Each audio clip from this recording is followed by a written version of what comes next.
Hello, everyone, and welcome to the Saturday Night Live stream. I'm Dr. Plague. Thank you so much for joining me as we read next week's great stories and maybe catch up on news and such as well. Um, Tonight's news is a little bit less exciting than they are sometimes. I had said that I wanted to change the channel up a little bit in the new year, but this wasn't quite what I had in mind. Oh, hey Blondie, hey El Gusto, hello to whoever's lurking there. This wasn't quite what I had in mind, but I suppose it will change some things up a little bit. I'm not going to beat around the bush. I'm going to have to go back to work, I suppose. I've run into some debt, and there's nothing I can do about it. I'm not real happy about it, but the prison that I used to work at up the road is always hiring, and they've got a pretty hefty sign-on bonus, so I'm going to be going back to the prison that inspired Stragview. So I suppose we'll get some new stories at least. Like I said, it is what it is. Being an adult is sometimes difficult, but there are bills to pay and there are things to do. I'm gonna make a video about this, so it's not like it's going to come out of left field. But what it's going to do for the channel is probably it's just going to get rid of the Saturday live streams. Like I may still live stream on an off day when I do like a week's worth of content, but it'll give me less time to work on stuff. Though I have heard that the prison's changed slightly. There's computers in a lot more of the dorms, so maybe I can hop on Grammarly and work on some things. I don't know, but it is what it is. We do what we must, and you can tell by the tone of my voice I'm not super excited about it. Like, I do not want to go back to work at prison.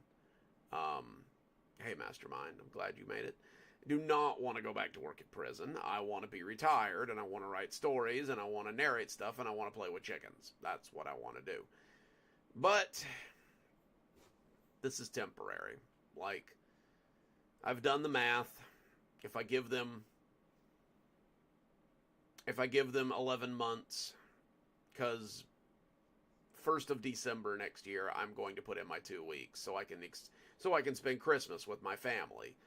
But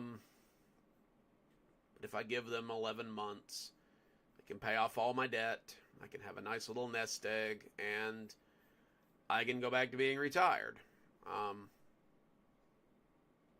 It is what it is. So, that's going to change some things on the channel a little bit. Content's still coming out. I mean, content has come out for years. I started this channel when I worked in prison, so content will continue to come out. We'll continue to update probably 7 days a week, sometimes twice a day, so, don't fret. I'm not going anywhere. I'm just going to not have as many live streams, I guess. I don't know. Hopefully this will give me some more time to write. I never churned out work like I did when I worked. Like, when I was stuck somewhere for 8 hours and I had nothing else to do, I always did some of my best content. So, it's going to be a change. But I think it will ultimately be one for the better. Like I said, I'll still be around. You'll still get content. Depending on what my off days are, probably the Saturday live stream will turn into like one of my off days. I'll just, I'll do a live stream about this time, and I'll read a bunch of stuff and narrate a bunch of stuff, and we'll figure it out. I don't expect I'll lose any subs over it. Like I said, content will continue to come out.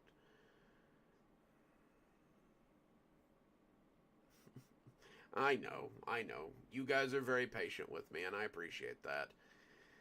Um, I had hopes for the next year. I was going to get back on Spotify, and I was going to, excuse me, I was going to do other stuff, but, you know, shit happens.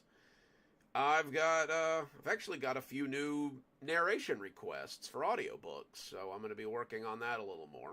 And when those go up, I'll of course send you guys some links so that you guys can enjoy them too.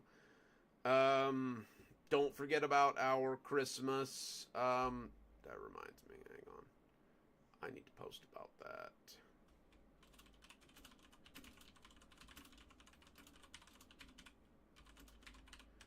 Don't forget about our Christmas writing contest.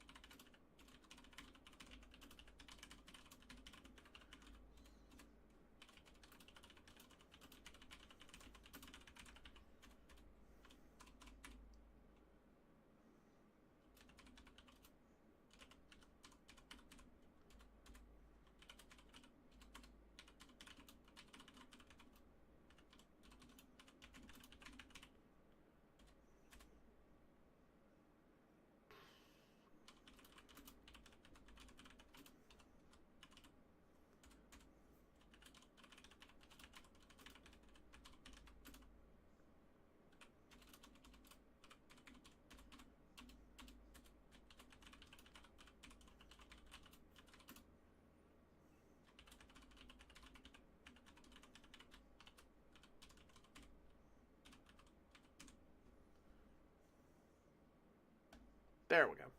I meant to do that last week, but I'm so scatterbrained here lately. Um, yeah. Don't forget about our Christmas writing contest. That way we can get some winners. Um, if Leia's here already, I have not forgotten about your book. I I had to pay bills this month, and that's part of the reason I'm going back to work. Is money's gotten a little bit tight, and I've had to forego some other stuff to pay some bills. So the book is still coming. Honestly, I figured if Leia put together something cool for this one, I'd just ship her all three at once. But don't let that discourage anybody. I want to see a lot of great Christmas stories so we can read them on the channel. And, yeah, good stuff there. Let's see what I've missed here.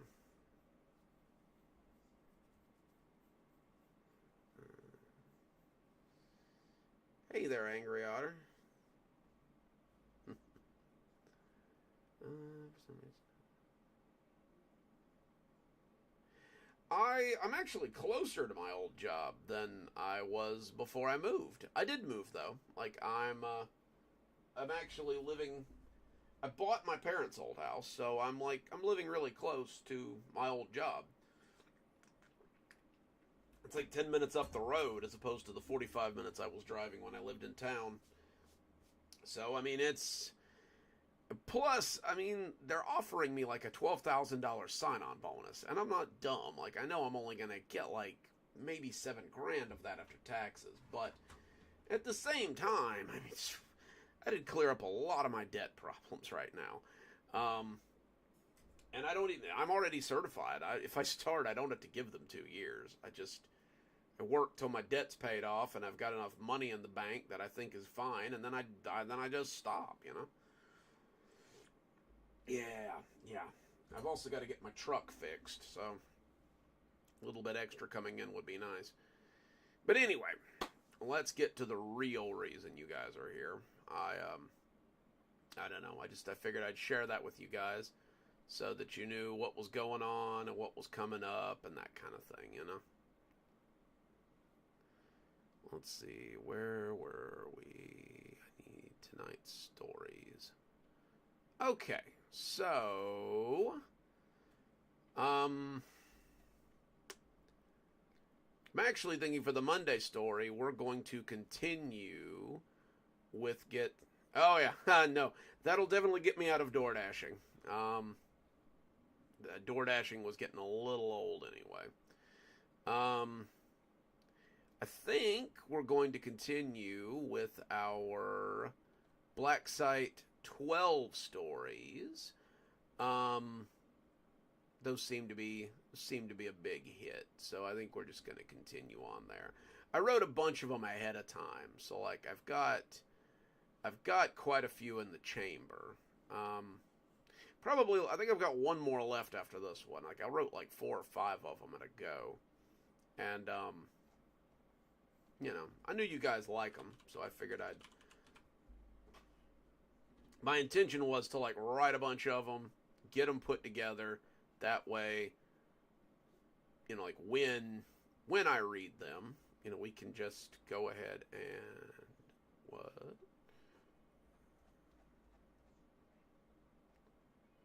Oh, that's not good. Oh, no, that's not great at all. No, put that back. Huh. Well, that sucks. What did I do with those stories then? That's gonna need some looking into. Apparently I did not put those stories where I thought I had. That's unfortunate. Oh well, I can probably go back in the thing and find them. Not a big deal. Anyway.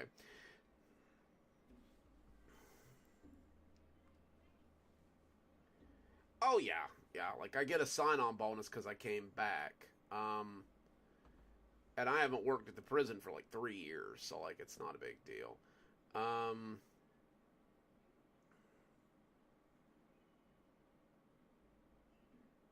uh, Funny you should mention that. That is actually going to come up in tonight's story, so that that works out pretty good. Uh, but anyway, we will get that rolling. So let's get rolling with our Black Site 12 story first. We're going to learn some more things about what Dunstan and Rebecca have discovered in the Black Site. And it's part 3. We've read part 1 and part 2 already. So this is going to be part 3. And I hope you guys enjoy it. They all stared at her in disbelief for a moment. Had she lost it? Was this nothing but exam nerves? Clearly Rebecca was having a mental breakdown or something. What did she think? That the security chief and the snatchers were eating the gifted kids or something? What are you talking about? Dex asked. I'm talking about that thing that Dunstan saw when Dr. Hammarskjöld touched his hand earlier, Rebecca said. Dex turned to look at Dunstan and saw that... Again.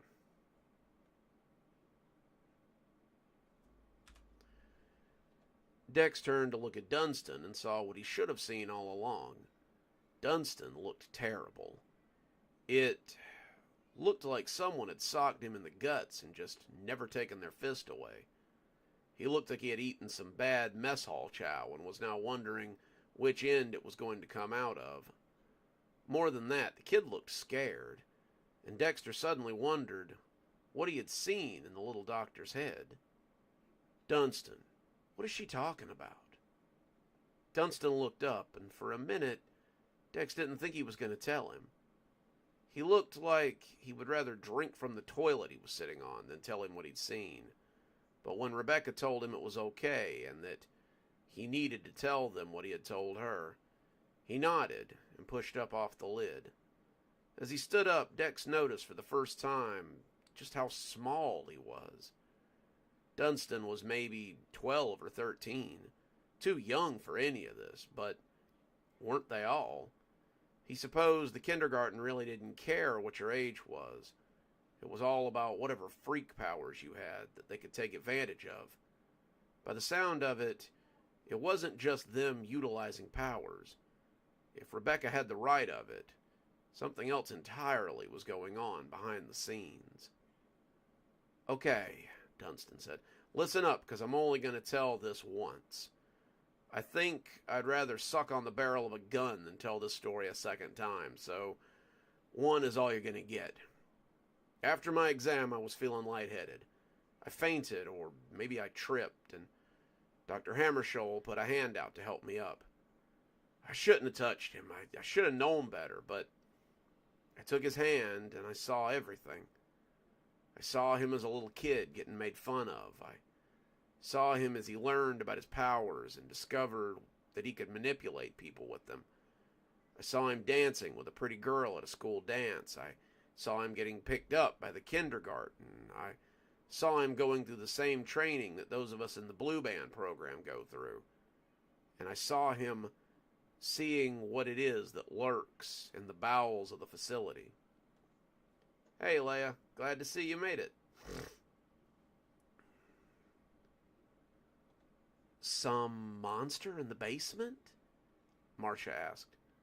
Dex looked over at Gerald, but the boy seemed to be lost in thought, as if he was thinking of something he wasn't saying. Give me just a second, guys. I gotta get somebody to turn the TV down. 2 shakes.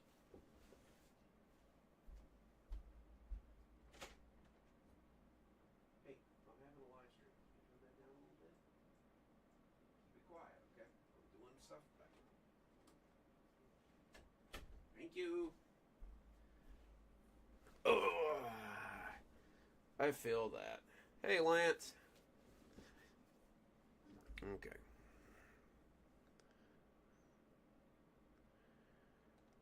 When Dr. Hammarskjöld was about 15 years old, he washed out of the kindergarten.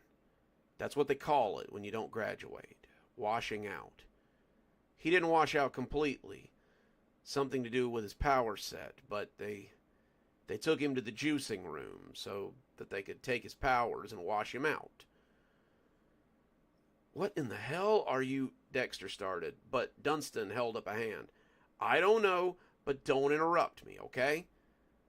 Everything I got secondhand, so I'm not 100% sure on all the stuff that I saw in his head. I just know that when you wash out, that's what happens. Anyway, Security Chief Ridley had come to see him. I guess they were student and mentor or something. I don't think he was the security chief then, though. But he liked to pick on Dr. Hammarskjöld, and he was upset. Dr. Hammarskjöld wanted to graduate. He considered it a huge disappointment that he wasn't going to graduate with the rest of them. Ridley assured him that there were worse things than washing out, but Dr. Hammarskjöld wasn't having any of it. He went on a little bit of a tear, telling him how it wasn't fair that his power set had been off the chart and that he should have been allowed to graduate. Ridley told him again, in a much more patient voice than any of us have ever heard from him, that these things happened and that he couldn't take them to heart.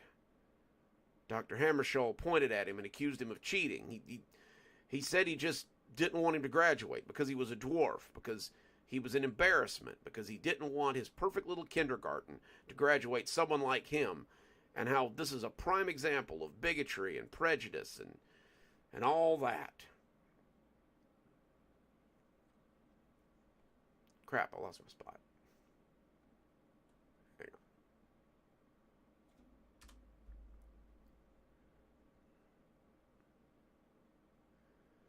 on. There we go. Ridley let him go ahead and finish. Then in his sweetest voice, he asked him if he wanted to come to the graduation ceremony with him. Dr. Hammarskjöld told him he could go fuck himself, but Ridley held out a hand and said if he wanted to come see the graduation so badly, then he might as well come along before he missed it.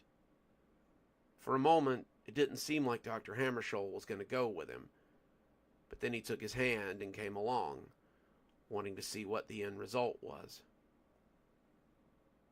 Dunstan had their full attention now. No one interrupted him, all of them hanging on his every word. Even Rebecca was leaning in.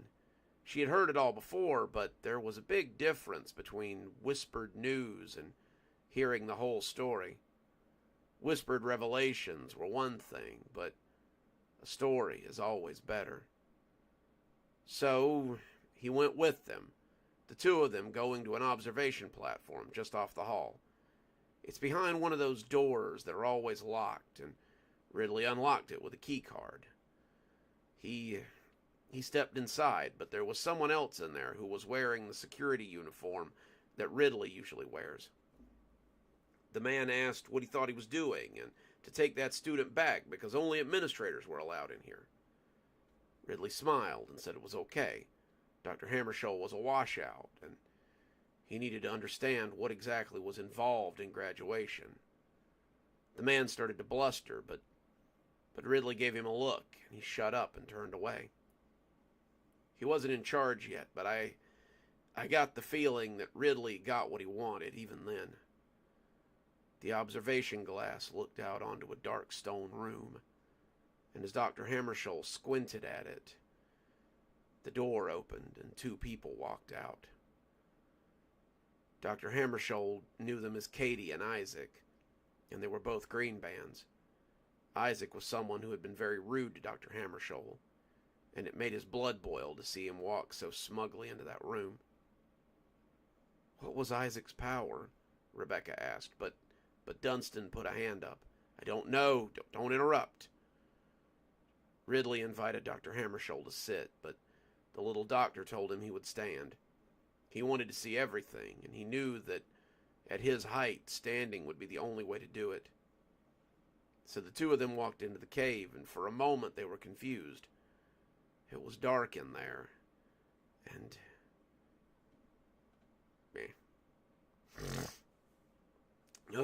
lost my spot there for a minute.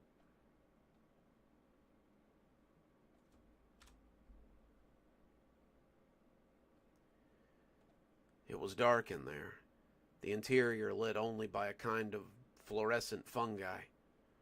They were looking around, all confused, and then something moved at the other end. Dr. Hammarskjöld saw it as a giant moving pile of limbs. It was an amorphous black pudding of a thing, and it was covered in arms and legs and mouths. It scrambled towards the pair slowly, feeling them out with some kind of extra sense, and as the surprise wore off and the horror set in,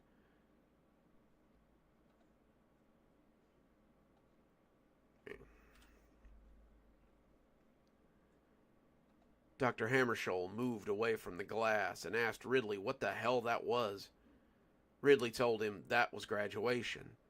This was the graduation ceremony. And did Dr. Hammarskjöld really wish that he had graduated? Because if he really thought there'd been an error, then they could make sure that he went down and graduated with Isaac and Katie. Dr. Hammarskjöld didn't say anything. He was struck dumb by what he had witnessed, and he just stood there with his back against the metal chair that was strapped to the floor near the glass. The creature shambled towards the students. Dr. Hammarskjöld was pretty sure they couldn't see it. It was nearly as dark as the cave, and they didn't even know it was there until it was right on top of them.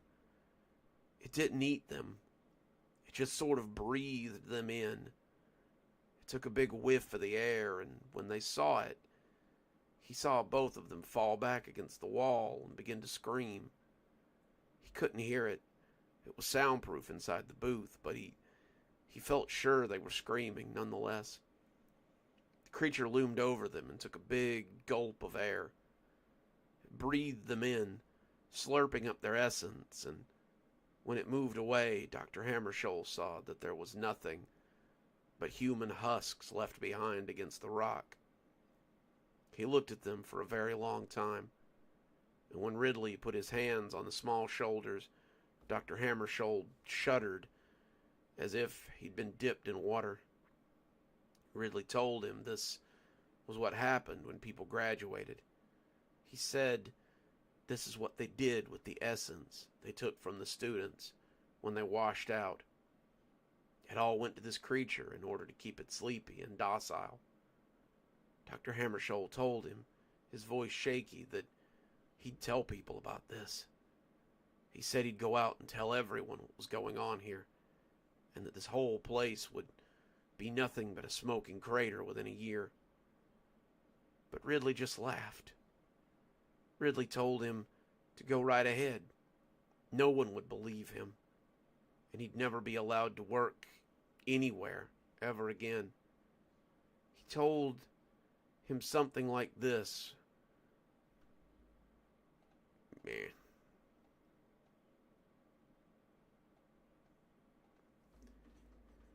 Hey, JRT, we're glad you made it, man.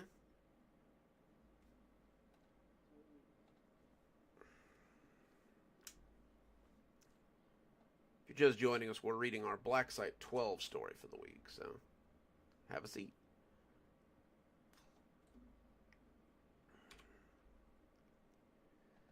He told him something like he'd have to sneak into Canada to get a job washing dishes or something like that.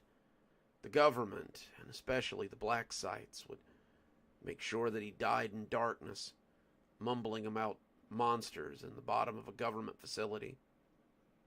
Instead, Dr. Hammarskjöld decided to stay at the black site. He decided to help the kids and make their sacrifice as painful as possible. He talked to Security Chief Ridley, who was promoted the next year, and tried to get him to see reason. He told him about programs they could start that would let the kids work, but not kill them.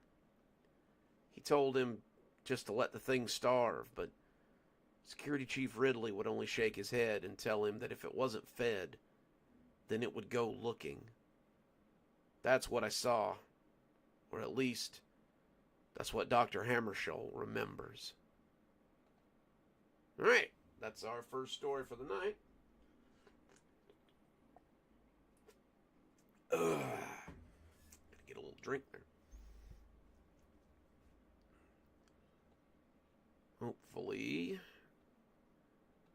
Hopefully you guys have been enjoying our Black Site 12 stories. We've been doing a lot of them lately, and I know most of you guys want them back to back, so I figured we'd do a few back to back, and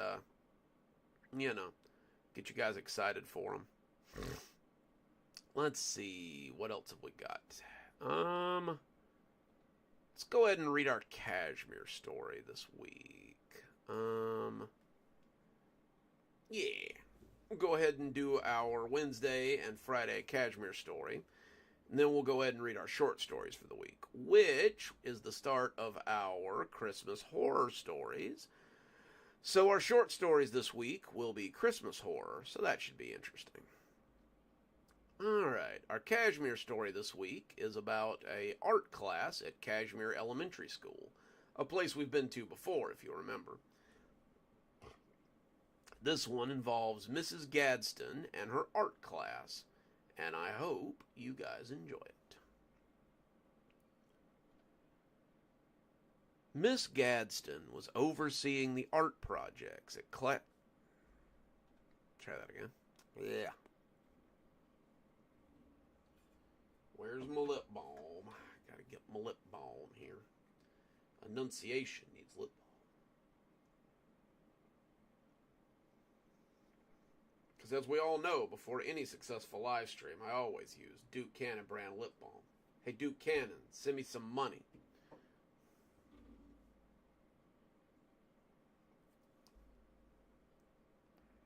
Let's see. Miss Gadsden was overseeing the art projects at Kashmir Elementary School.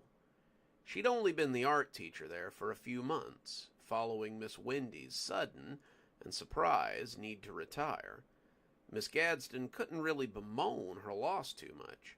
She had needed the job and the extra $10 an hour that she got for being the art teacher instead of the art teacher's assistant. Besides, as far as classes went, the art class for a bunch of elementary school students wasn't too terribly difficult. You walked around, you complimented people's use of color, you answered a few questions that some of the more enthusiastic students had, and you generally stopped them from throwing paste or paint at each other. It was a couple of weeks before Christmas, and the kids were supposed to be doing Christmas pictures. This usually involved a lot of chunky-looking snowmen,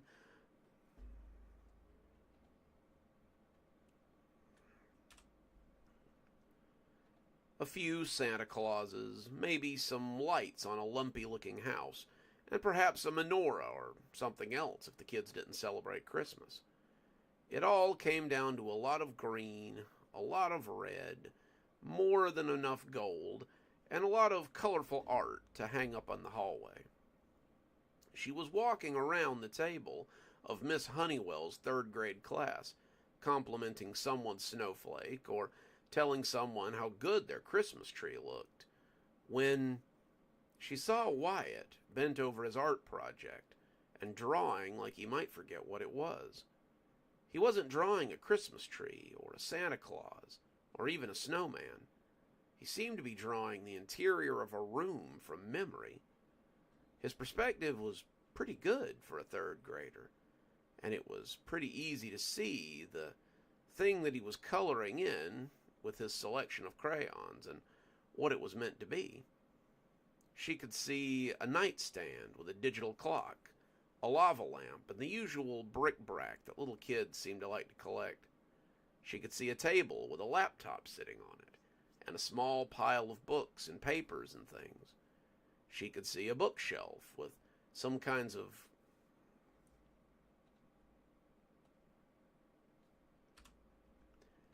all kinds of kids' books sitting on it. Wyatt had even drawn titles on the spines of some of them. And in the corner of the room was a small Christmas tree with colorful lights on it. He had even gone so far as to draw the glow-in-the-dark stars that wound their way across the ceiling of his bedroom, and she couldn't imagine that he had done all of this in 45 minutes. Something like this would have taken her hours to complete, but it was always astonishing what little kids could do with so little time. Those weren't the things that had stopped her in her tracks as she wandered by, though. What had stopped her was the horrifying creature that he was currently working on as it peeked into the window of the bedroom.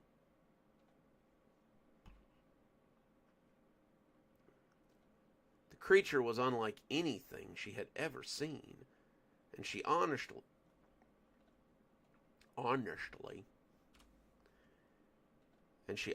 wished that Wyatt had used a little less detail on it. She didn't understand how he had got so much out of the Crayola crayons, but she could see individual hairs on the thing's face. Excuse me.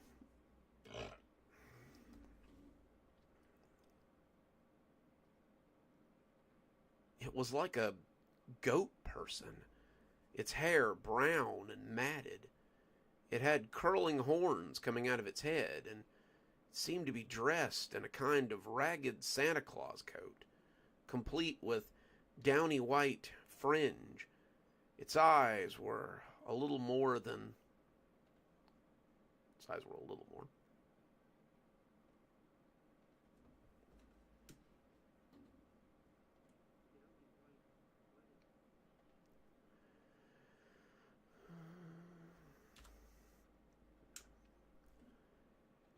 Downy white fringe, its eyes little more than hollow pits, and its teeth were pointed and straight as they protruded from its mouth. He had a pair of long white tusks that seemed to sprout from the corners of his lips, and long red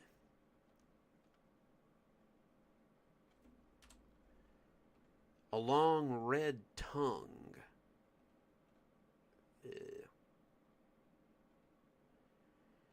And a long red tongue that slid across the glass of the window. He had a single hand up to the glass, the fingers making a crude starfish, as Wyatt added the condensation that the warm hand had left on the window. If the kid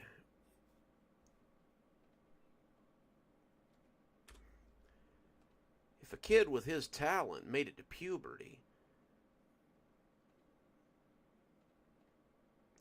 if If a kid with his talent made it to puberty, she shuddered to think what he might be able to do if he kept at it. Was that shudder from his potential, or was it from this grisly creature that was now looking in through the make-believe window? That's, very creative, Wyatt. What exactly is it? She had expected Wyatt to look guilty. She'd expected him to jump and try to cover the page as if he had done something wrong. But he just kept on drawing. It was like he needed to get it all out, or he might not get everything perfect. It reminded her of a friend that she'd had in college who had to throw up every bit of alcohol she had drunk before she could pass out. She had to get it all up, or else it would stick with her forever. That's what this picture was. It was Wyatt getting all of it out so that maybe, just maybe, it could be forgotten. That's the monster that looks in my window. He said it as if it was the simplest thing in the world, but it made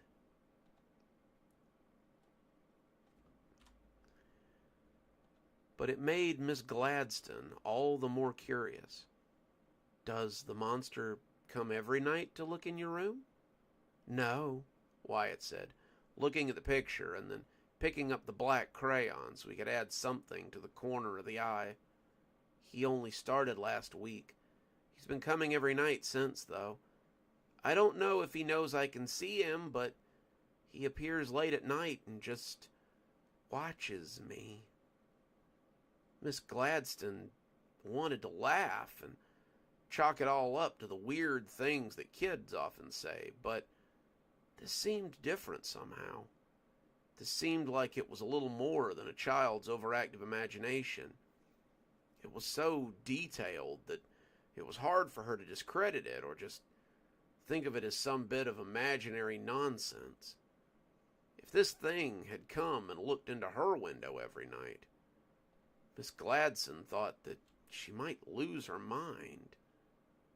What's more, she thought she knew what the creature was. Hadn't her grandmother warned her that if she were a bad girl, this creature would come and get her during Christmas time?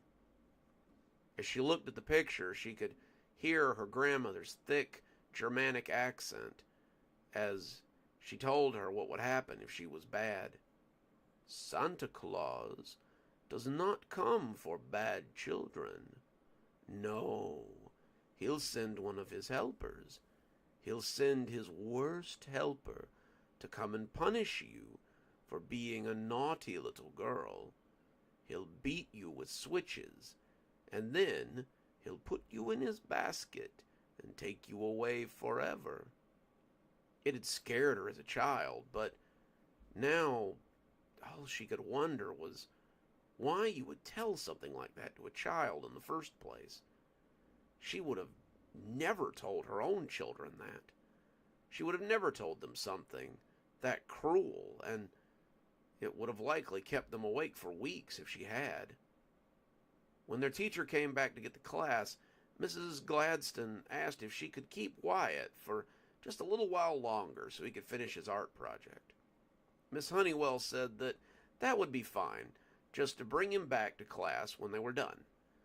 Mrs. Gladstone said that they wouldn't be long, and as the teacher left with the rest of the students, she pulled up a chair on the other side of the art table and watched Wyatt.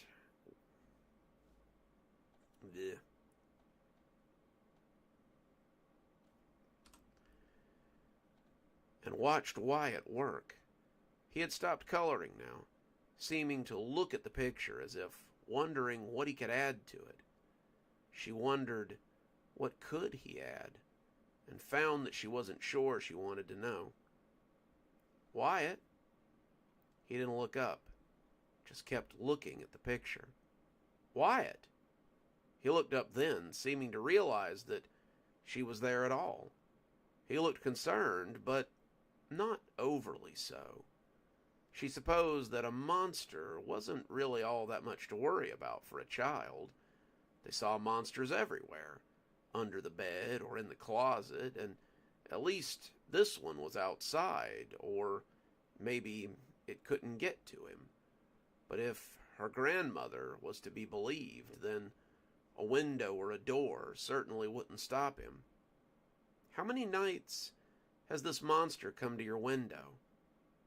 Wyatt thought about it and then held up 6 fingers. Do you know what it is? Wyatt shook his head. Then he slid the picture to her as if asking her to take it away. You don't have to hang it in the hallway, but I was hoping that if I drew the monster, then he might go away. Maybe if he knows that I saw him, he'll leave me alone. I don't think he's ready to hurt anyone yet. I think right now, he's just watching. Wyatt told her he'd like to go back to class then, and she nodded and gave him a pass and told him to go straight to Miss Honeywell's room.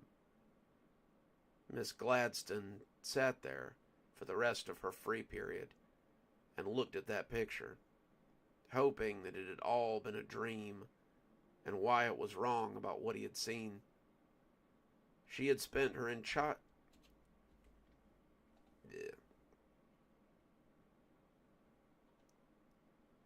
Not much, Winter. These days, not a whole lot.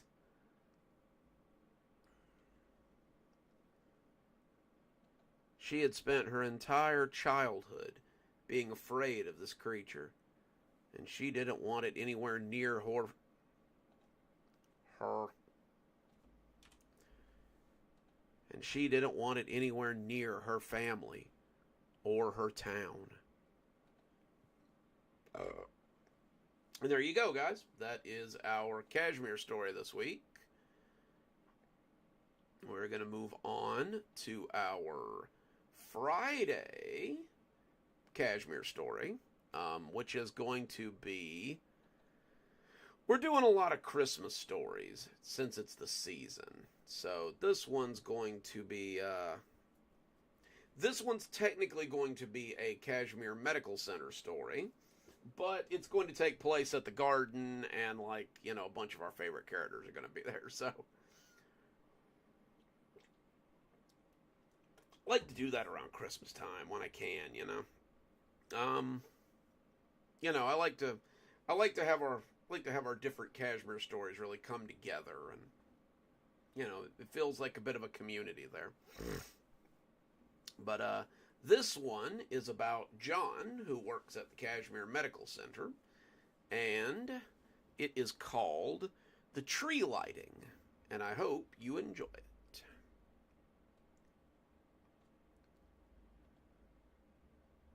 Wow, John, are you sure you want to come here? I smiled as I held up a couple of prepaid tickets to the Botanical Gardens early Christmas event. I'd been surprised when I found them in my mailbox. Sure, I was kind of in the know when it came to Kashmir, but I didn't know I was a celebrity or something. When I'd gotten the early tickets, I couldn't think of anybody I'd rather bring with me besides Frankie. We'd had dinner a few more times, taking a walk or two, and things were generally going pretty well. We'd talked about seeing a movie before this, but then I offered to take her to the garden, and she got excited. There was some sort of garden here before I went into the stairwell, but I think it was more of a private site. They did weddings and events and stuff, but I don't think it was nearly as big as it is now. I wanted to go, I just don't want to go by myself and look like a weirdo. Having someone to go with might be a lot of fun, though. I told her I'd come pick her up around 5, and she said she'd dress warmly since the weather had definitely taken a turn for the worse. It had been snowing lately, feet rather than inches, but Kashmir had always been good about salting the roads and maintaining safety for those who lived in the town.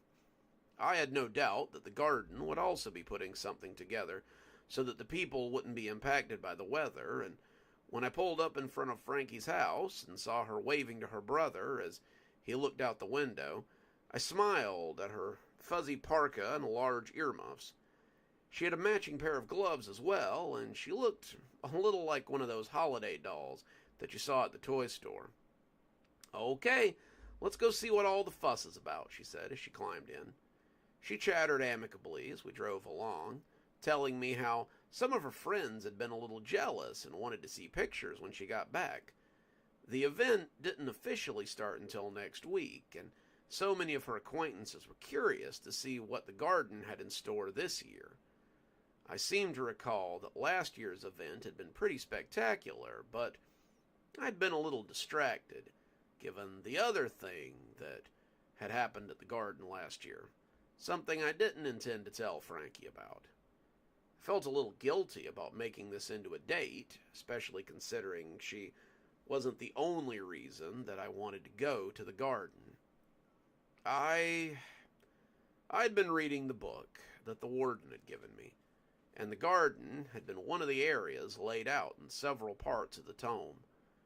Apparently, before the Redcliffe family had bought the land and put a large home and garden on the premises, it had been a piece of land that had seen its share of violence.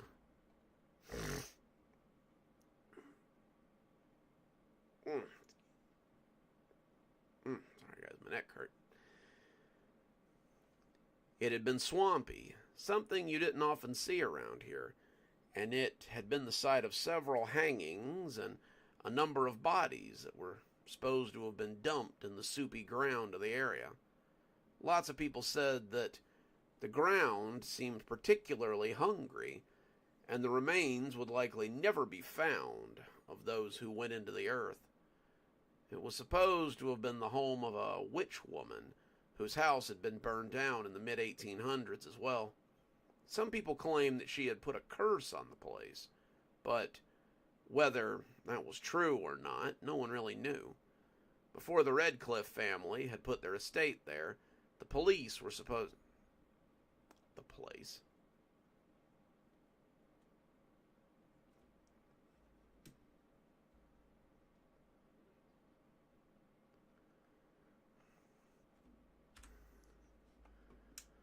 There we go. The place was supposed to be haunted. Ghostly sightings around the area had been pretty high, and it was the source of more than one hitchhiking ghost story. After the garden had gone up, the ghost stories hadn't ended there, and more than a few guests had gone missing on the grounds. No one knew how many ghosts were supposed to reside there, but I was interested to find out. My powers hadn't been as strong as they were last year, and I was getting pretty good at looking through the veil and seeing things that didn't strictly want to be seen. Grandpa had been helping me with that, Marcus too, and I was excited to have a little solo adventure inside the botanical garden. Yeah.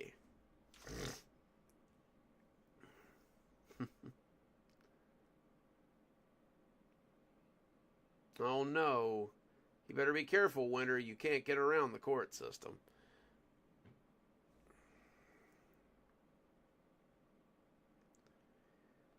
Bringing Frankie along had been nice too. Adventures like this were always more fun with other people, even if the one coming with you didn't know they were involved. We parked in the front lot, parking being pretty good since there were only a few other cars, and approached the front gate arm in arm.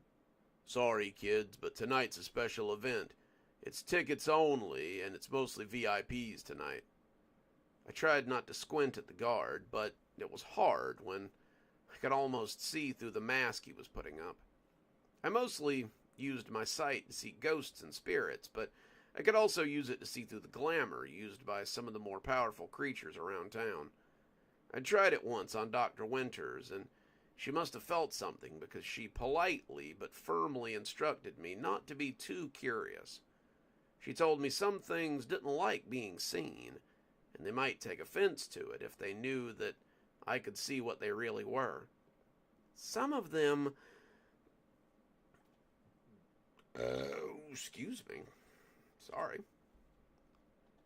Some of them might be so offended that they might decide to do away with you rather than have you continue knowing their secrets, she said with a little wink before continuing up the street. I'd been careful after that about who I tried to perceive. Then it's a good thing we're VIPs, I said, as I pulled out the tickets and showed them to the guard. See, everything's on the level. He looked at the tickets and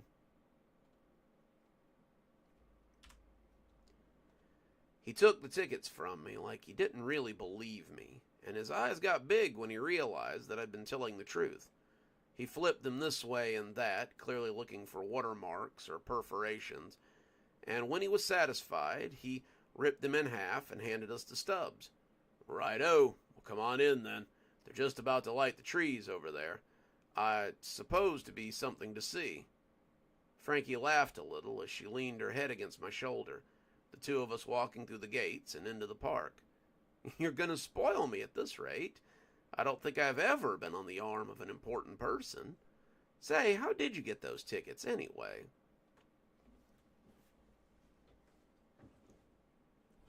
There we go. Hey, Shawty. We're glad to see you.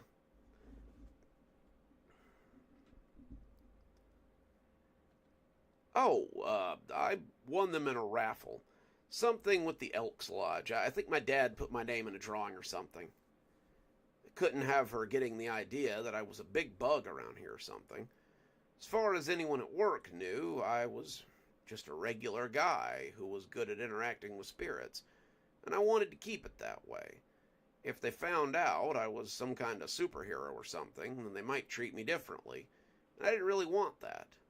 Sometimes it felt like I had enough trouble not being the odd man out, and some of my friends were getting a little standoffish when they didn't need help. The random visits to my desk were at an all-time low, which was fine because Frankie usually came to visit me on shift. I came to visit her too, of course, and there were many nights that we would sit at the desk together and watch movies or work on the work that made up the majority of the shift. I liked spending time with her, and she was an easy woman to spend time with. John, said a voice, and I looked up to find the knight that had gone into the prison with me only a week before. Excuse me.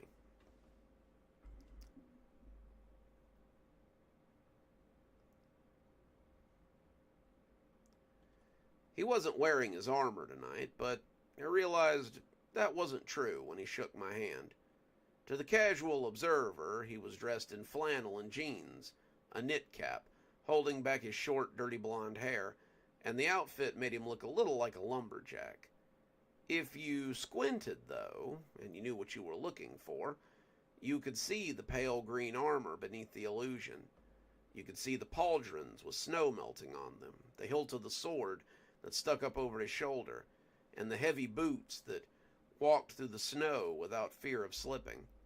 I think some of it was the way his hand felt extra cold against mine when we shook, letting me know that the work gloves that appeared to be covering them were heavy enough to crack someone's jaw. We're glad you came. The councilwoman was afraid that you wouldn't. He had nearly called her the lady, but when they were in mixed company, it was always best to use her city title.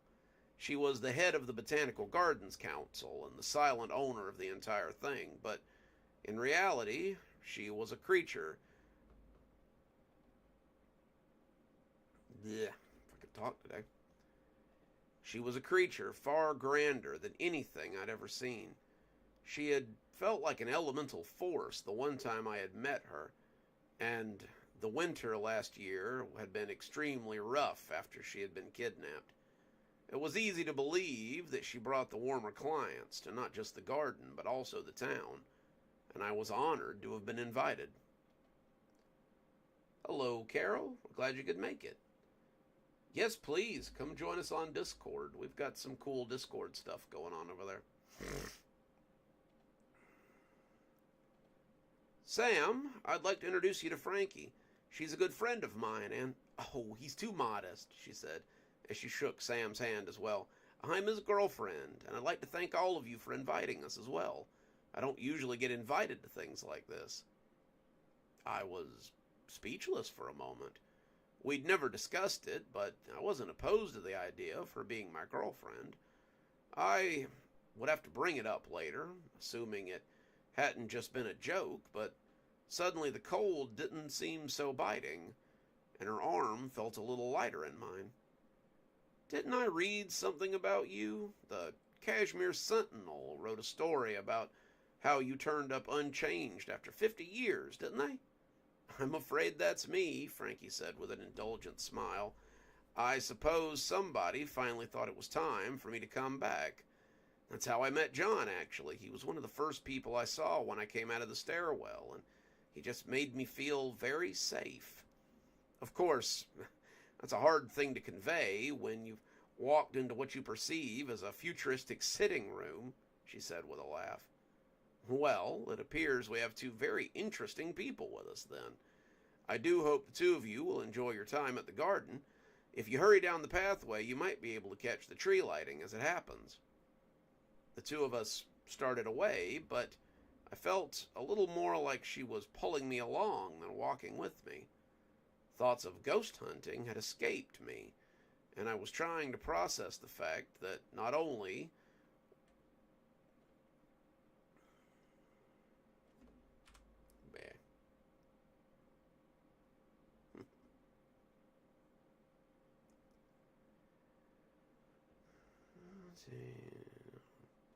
was I at an exclusive event, but I'd apparently gained a girlfriend. Are you okay, John? Yeah, I was just a little surprised. Frankie laughed, and it sounded amazing.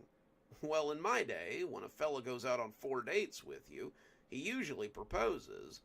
I understand that things move a little slower now, but I was beginning to wonder if you were going to ask if I wanted to go steady or not.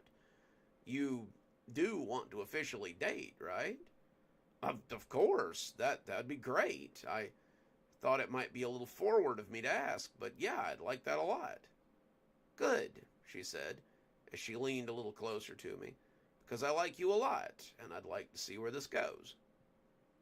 We were walking through a small grove of trees, the big firs looking a little more dramatic than your usual Christmas tree assembly, at some back lot behind the community center. As we walked, Frankie marveled at the snow as it clung to them. But my mind seemed to be elsewhere. I saw something disappear. I can't talk tonight. I saw something disappear behind one of those trees to our left. I didn't get a good look at it, but it was definitely a man. His clothes looked a little tattered. There had been a limp to his step, but I do know he was substantial one moment and then not the next. I tried to ignore him, but then I saw another, and then another. They moved through the forest like snowflakes, each of them wafting in and out and disappearing again as they passed a tree. It had to be spirits. Nothing else moves quite like that. And when Frankie stopped suddenly, I was afraid that she had seen them too. What's wrong? You're shaking. Are you okay? Yeah, I lied. Just a little cold. When I looked back up, they were no longer trying to hide, and most of them were standing at the edge of the path, standing beside the trees that grew here like someone's morbid idea of a Christmas card. There were so many of them. Men, women, even a few children. Some of them were dressed in old cast-off clothes. Some of them were dressed like tourists. But all of them had the hollow look of those who had died here and were now stuck forevermore. They glared at me like they knew I could see them, and I realized that the book hadn't done this place justice. It was so much worse than I had thought.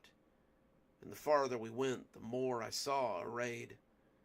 This place was built on blood, and the sacrifice was not hundreds, but thousands of souls. If you guys are just joining us, we're reading our Kashmir story for the week, our Friday Kashmir story. So, I hope you guys are enjoying it. Trying to see what I got to get caught up on here.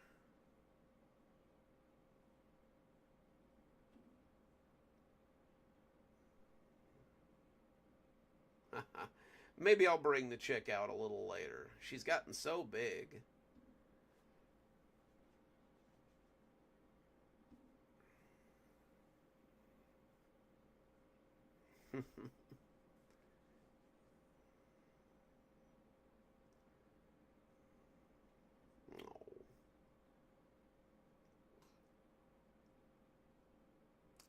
No new chicks yet, but a couple of days we should have some more. I hope. Eggs look to be coming along. I've got more than I can handle as it is anyway. I think you got to know chicks pretty well to milk them, but that's just a guess. Where were we? Okay, yeah, there we go.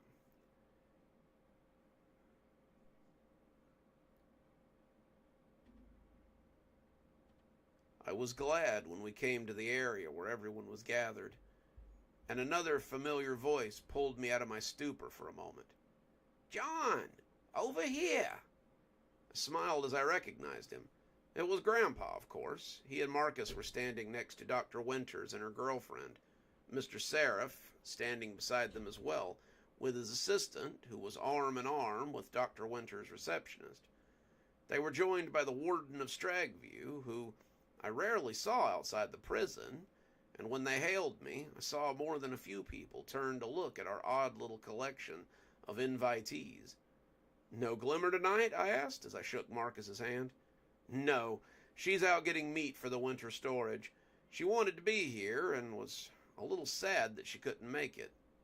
This is Frankie, I said, remembering my manners as my girlfriend looked at those assembled with a small amount of wonder. She's my date tonight, though I don't believe she's met any of you yet. Frankie, this is my teacher and his grandson. We have similar interests in things concerning the town, and we often talk together and compare notes. Hello, she said, as she extended a hand and shook. This is Dr. Winters of the Forgetfulness Clinic and her girlfriend Maggie. This is her brother, Mr. Richard T. Seraph, ma'am, the old demon said as he offered her a hand. How do you do? Very well, thank you. And the warden of Stragview Prison. Just warden will be fine, he said as he nodded at her. Everyone, if I can have your attention, please.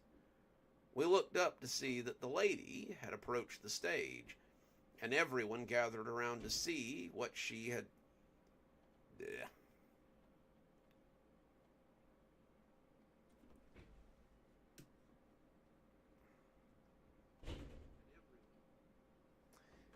Give me just a second, guys. Something's going on out there. I'll be right back. Be right back.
Yeah, no such luck. Susan had come home, so she did not realize I was live streaming.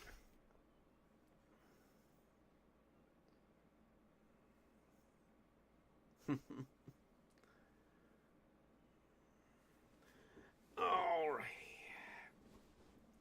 Let me get comfy here. Alrighty, where were we?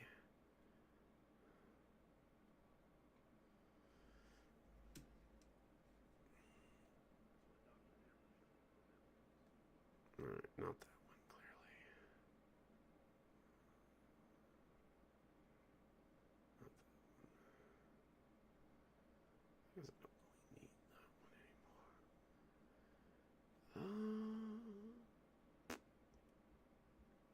Guess maybe it's this one.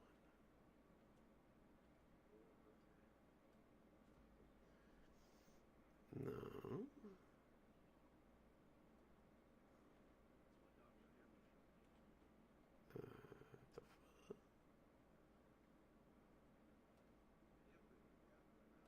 Okay, there we go. All right, let's get back to it.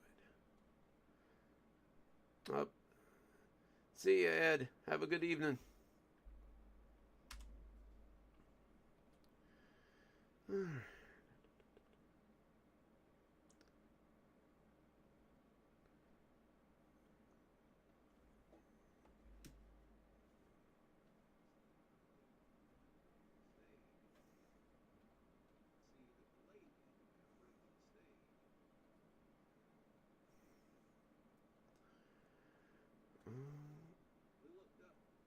Okay, let's try that one again. We looked up to see that the lady had approached the stage, and everyone gathered around as she stood before 5 of the largest Christmas trees I had ever seen. You are my special guests for tonight's tree lighting ceremony, and I'm glad to see you could make it. This will be our 3rd tree lighting ceremony at the park, and they seem to get bigger and bigger every year. I do hope you will join us for the festivities this month, and without further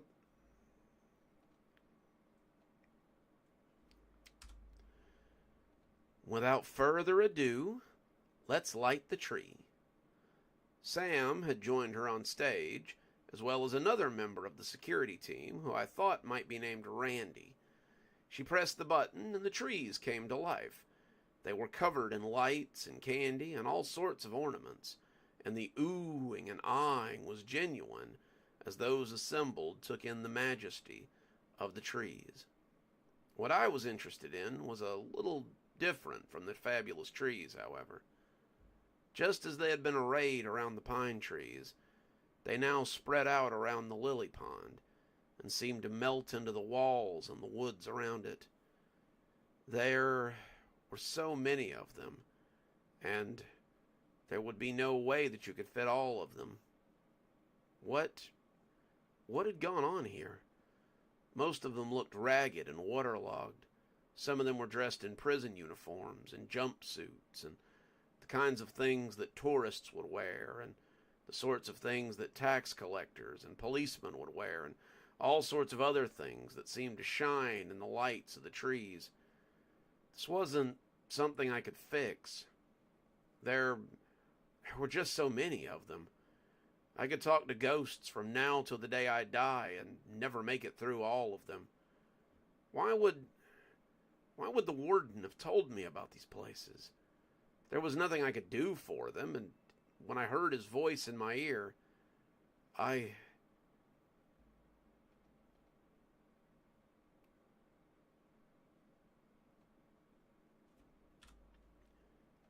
could almost guess that he was seeing the exact same thing. I do hope you're getting a lot of use out of that book. Frankie hadn't really noticed anything except the trees, and I focused on her as I tried my best not to shiver against her or have some sort of nervous breakdown. When we left 30 minutes later, all my friends telling me how good it had been to see me, and the warden smiling knowing...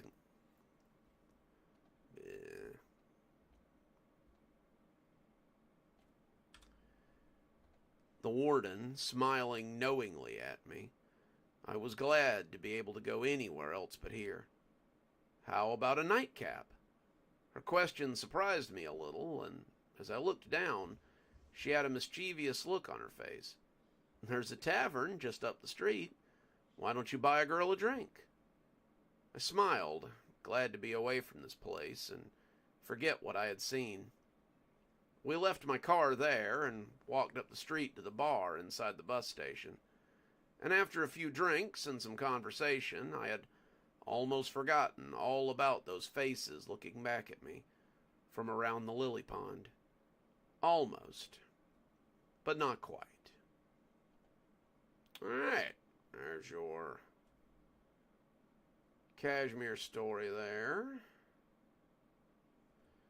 So, now we're going to start in on our short stories, I reckon.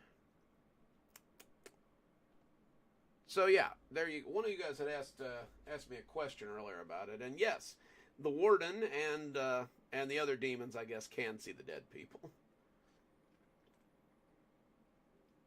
They probably just choose not to. I would assume that Kashmir is full of dead people. So let's see. Okay. Get to our let's get to, bear with me for a minute. Gotta find, there they are. All right, so we're gonna start on our short stories now. These are gonna be some Christmas short stories, so it'll really kick off the season. Now, that is true. I don't know. Maybe it's only selective ghosts. The warden has definitely interacted with ghosts before, so I don't know. Maybe it's hit or miss.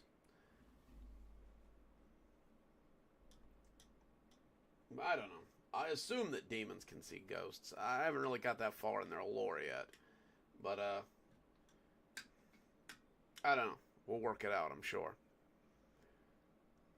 Our first Christmas short story of the season is about a strange find at a thrift store that turns out to be a little more than anyone could have figured on.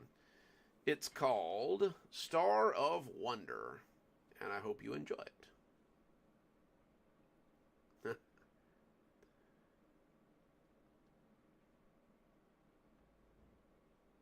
That could be a point, Blondie. Maybe then. We'll have to work up some actual Kashmir lore here at some point or another, I guess. Right now, I'm just kind of making it up as I go along for the most part.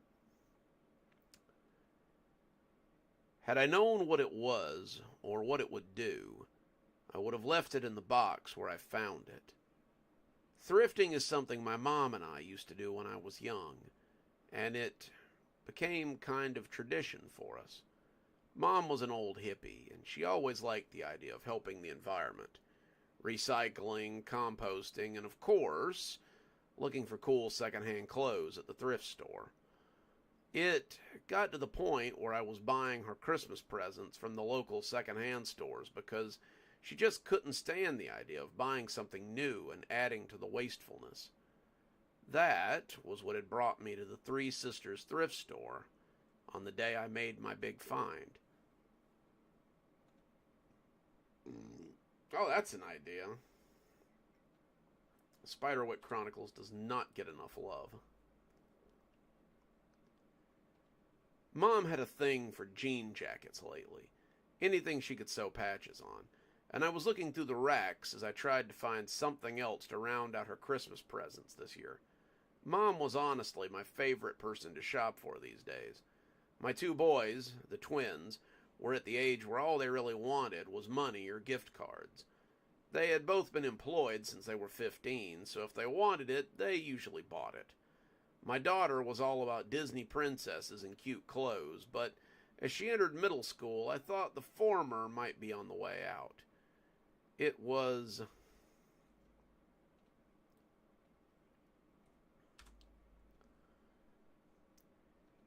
I had found her a cute princess throw blanket, something I could roll up and wrap, but Cindy would wrinkle her nose at it when she realized it was used. I found a jacket in Mom's size and was making my way to the register when I saw something peeking from a box left under a shelf. I couldn't see what had made it catch my eye. flashing of lights or a tinkle of gems from somewhere, but I'd seen the edge of something poking out and decided to go back and have a look. I expected it to be a box of chipped silverware or perhaps dented Christmas ornaments, but instead, I found the star.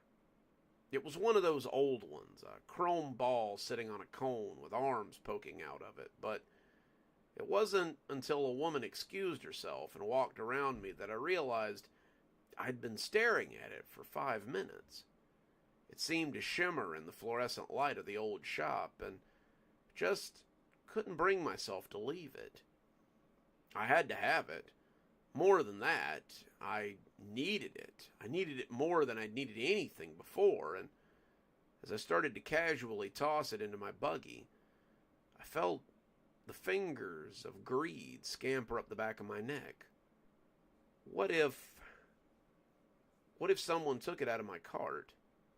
What if they ran off with it?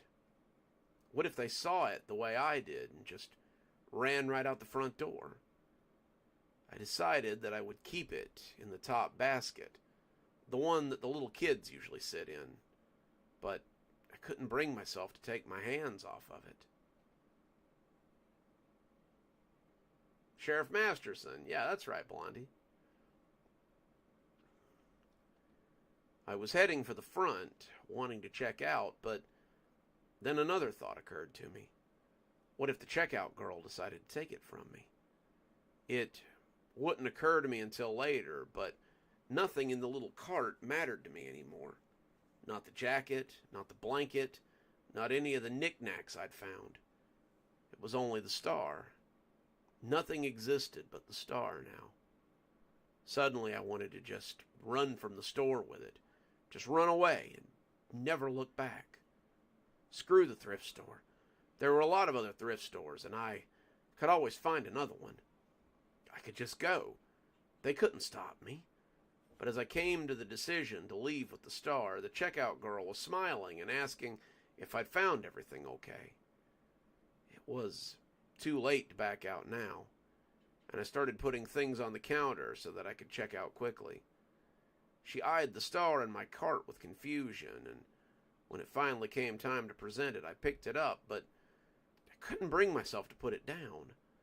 I showed it to her, showing her the price tag that was on the front, but when she reached for it, it was difficult to make my fingers let go. Just need to have a look for inventory purposes, she said, but I could tell by the look in her eyes that her intentions were anything but businesslike. She held the star out in front of her like she was seeing it for the first time, and as a line formed behind her, she just continued to stare at it. Her eyes might as well be boring into the cardboard, and then they shifted left and right as if looking for an exit. Whatever was going on here, she was trying to find a way to steal my prize, and I wasn't going to let her.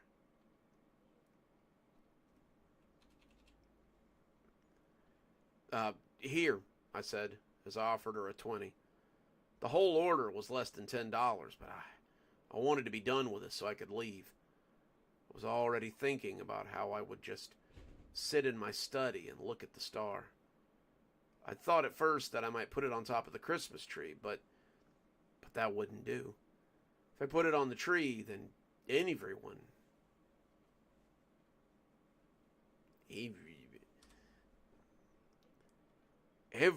would see it, and then someone would surely take it. Either my wife, our daughter, or even the people who would come into the house during Christmas. That's weird. Who's trying to get up with me? And I couldn't be parted from it. It was the most beautiful thing I'd ever seen. And as I stood there, holding out the money and waiting for her to finish ringing me up, I began to thinking about... I can't talk today.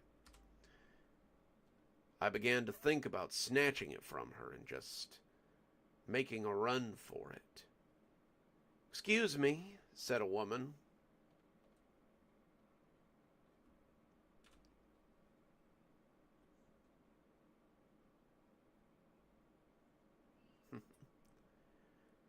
"Excuse me," said a woman with a shopping cart who was sitting behind us. "Can we move this along? I'd like to get home sometime today." The cashier shook her head and begrudgingly looked up from the box and made eye contact with me.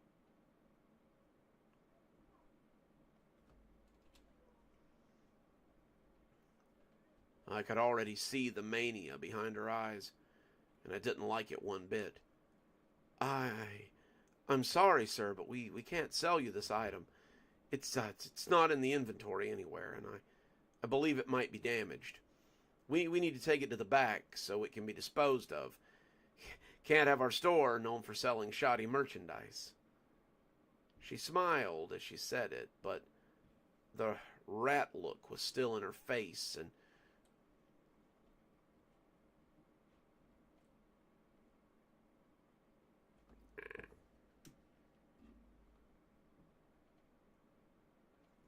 feel better, Leia. We'll catch you next time.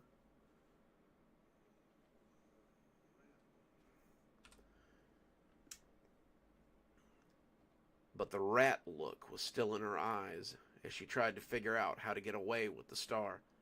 "That's okay," I said. It reminds me of something I had as a kid, and I'd like to take it home so I can share it with my family. Here, I'll give you the whole 20 if you just put it in the bag and let me get on my way." "Sorry, sir, that would be irresponsible of me. And as she tried to come up with a lie, a tone of desperation crept into her voice. I can't let you have this. It wouldn't be fair to the other customers. I need to get rid of this." That was when I grabbed the box, tearing it out of her hand, and dropped the 20 on the counter as I walked out with the rest of my stuff. $20 was a lot of money to spend on a few second-hand items, but I suddenly wanted to be out of that store as quickly as possible. I wasn't the one who saw the importance of this item.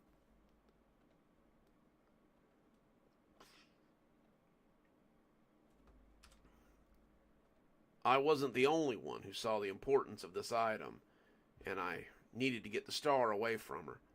She yelled after me, telling me to stop, but the woman who had been in line behind me began throwing her things up on the counter and complaining about how slow the service was here. The checkout girl ignored her, coming around as she made to chase me out of the store. I stuffed the star into the generic gray bag that they put your things in and ran out onto the sidewalk as I tried to get away from my pursuer. The old woman behind me was yelling at the cashier to come back and check her out, but as I got outside the store, I heard the woman run into the door and attempt to remember how it worked. I could have hopped in my car, but I was afraid that she would block me in and tell people that I had stolen something. People would believe her, and she could get away with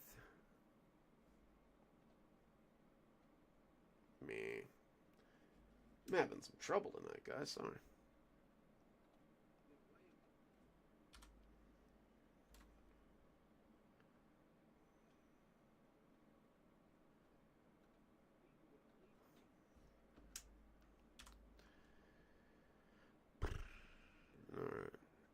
People would believe her, and she could get away with it while the cops attempted to sort things out. I couldn't have that. So when I saw the bus pull up and the doors open, I pushed out a couple of quarters and threw them in the box and ran in. The woman tried to get on as the doors closed, but as the bus rolled away with her still on the sidewalk, I saw her glowering at me through the window as she gave chase. "Crazy broad," the bus driver said, and when he lost her 3 streets away from the thrift store, I breathed a sigh of relief. I didn't know if the bus was going anywhere near my house, but I could take it until I saw someplace familiar and then figure out how to get home. I could come back after they closed and get my car, and that'd be okay. I wasn't worried about the car. I wasn't worried about anything except the star. I'd done it. I'd gotten away from the store with my treasure, and now all I had to do was get home so that I could seal it away and look at it. I'd been riding the bus for about 10 minutes when I finally noticed the man sitting 2 rows ahead of me. I'd taken the star out of the box so I could look at it, staring at the strange metal structure as I held it in my hand. It was warm, warmer than any metal sculpture had any right to be, but as I felt the man looking at me, I realized I wasn't alone in my admiration. The man looked like a toad, his head bald and the wrinkles atop it looking lumpy, and his big eyes were sticking halfway over the back of the seat as he stared at me. He had the same look in his eyes the cashier had had, and it made me clutch the star all the tighter. He would want to take it as well. He would want to take my star away, and I couldn't let him.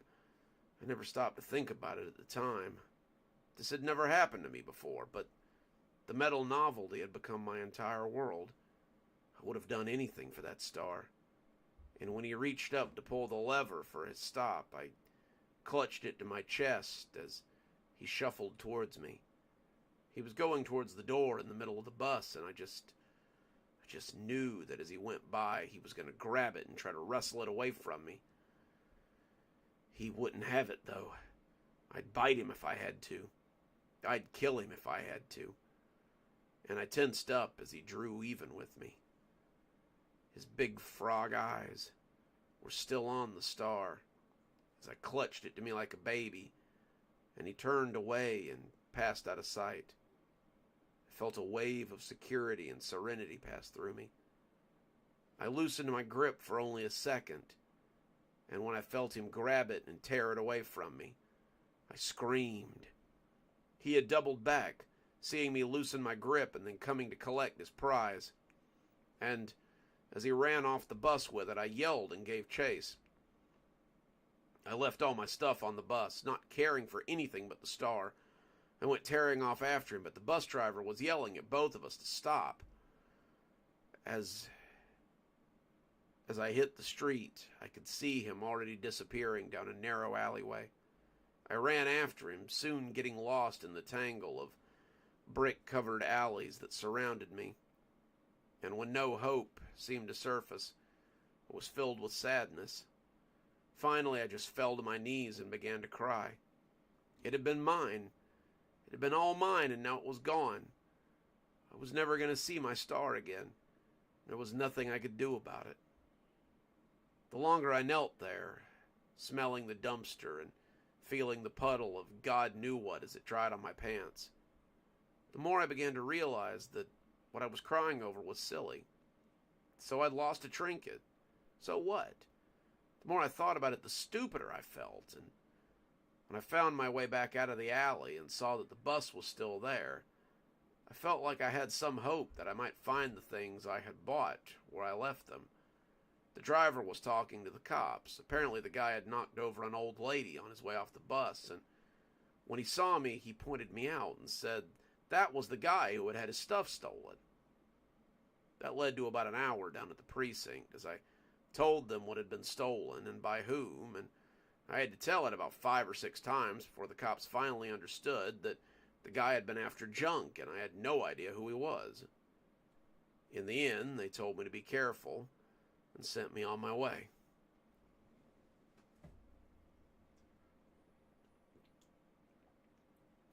That's better. I thought that'd be it. As I got home, I thought I would get these items washed and get them ready to wrap up. I went to bed that night and believed that I would never think of the star again, but the next day I learned I was wrong. It was Saturday, and I had woken up late. It was almost 11 by the time I came stumbling downstairs, and I wondered why my wife hadn't woken me up. Come to find out, she'd gone out to do some shopping of her own, and she'd left me a note saying that she'd be back a little after lunch. I decided to watch a little TV, and as the small set in the kitchen came on, I caught the middle part of a news report. Police are still looking for the suspect, Arlen McLeod, who is speculated to have killed his family last night, his wife and 2 children having been bludgeoned with an unknown object before Arlen fled the scene. His neighbors claim that this is unusual behavior for Arlen, saying that he had always been something of a neighborhood handyman, He had good rapport with those around him, and they often said that he could be found playing with his kids in the yard or fixing bikes for neighborhood children. One man said he encountered Arlen last night on the way home, and it wasn't the man he had known for the last 5 years. A balding old fella came on the screen, his eyes wide and a little scared looking as he talked to the reporter. I saw him coming home on foot last night, and when I asked him where his car was, he turned to glower at me. I'd never seen Arlen look so scary in all the time I've known him, and he was clutching something weird to his chest. Looks like it might be an old Christmas tree star or something. He was holding it like he thought I might try to take it. Arlen is considered armed and extremely dangerous. If you or someone you know has information about the man, please contact your local police department. Do not approach him yourself. Police are looking to get him off the street before he can hurt anyone else.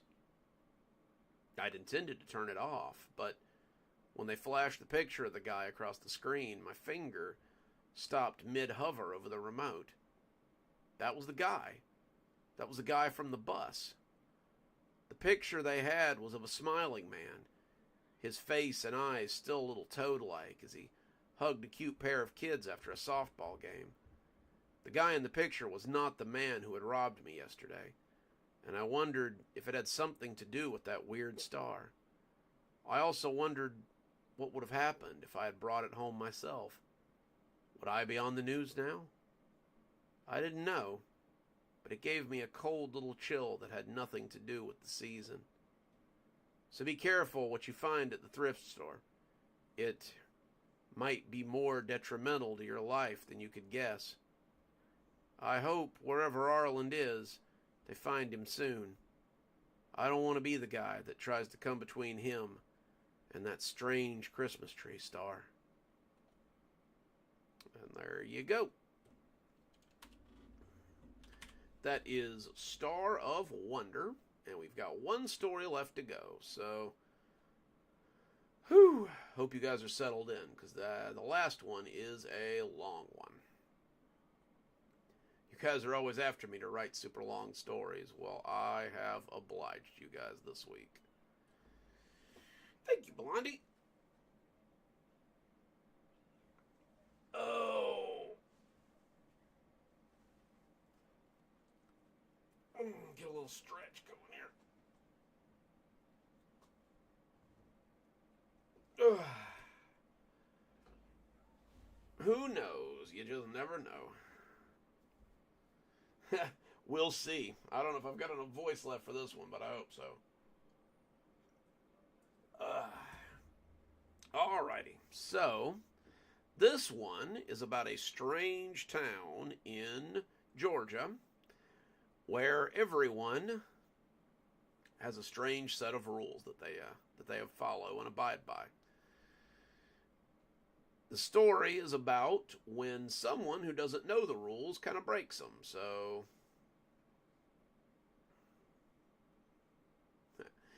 this one is about someone who breaks the rules, even though they don't know what it is and what follows and the strange yada yada yada stuff. So, I'll stop trying to set it up and I'll let you guys hear it. It's called The Boy in the Snow. No one leaves their homes in Sheffield. Guys, I'm recording. Please and thank you. Definitely not Kashmir. No one leaves their homes in Sheffield. That's what we're told from birth, and it has so far been true. It had been like that since before I was born. I'd never been outside, never seen the sun, except through the windows of the living room.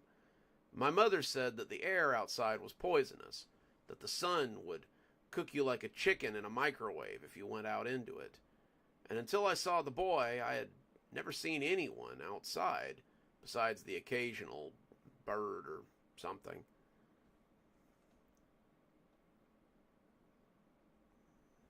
Meh.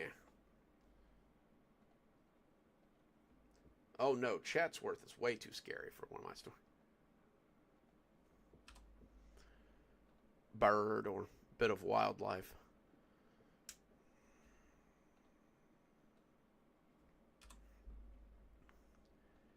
Sheffield had been a city that lived mostly underground since 1963. They taught us this in history, something we learned from an early age in the dank little If I could stop hiccuping.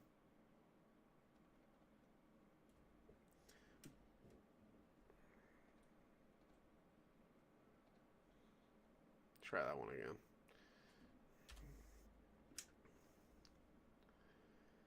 Something we learned from an early age in the dank little tunnels where children were taught.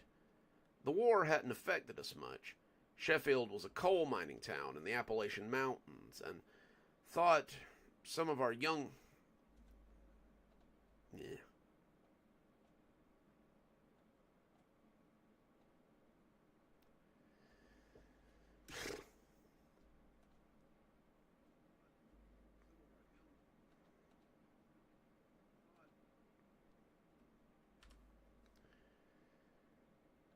Though some of our young men had gone off to fight, the only one who hadn't come back was Bobby Marks, and that's because he had decided he liked living in England with his new Bleh.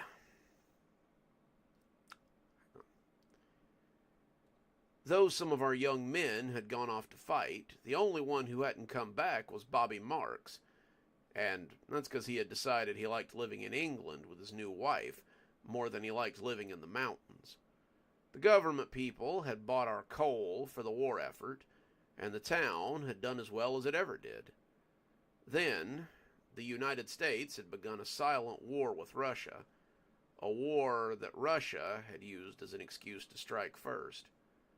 My teacher told us how the sirens had gone off one night, and everyone had gone down into their cellars, expecting a tornado or something. The tone had been different, though. It wasn't like the tornado sirens. It was something else.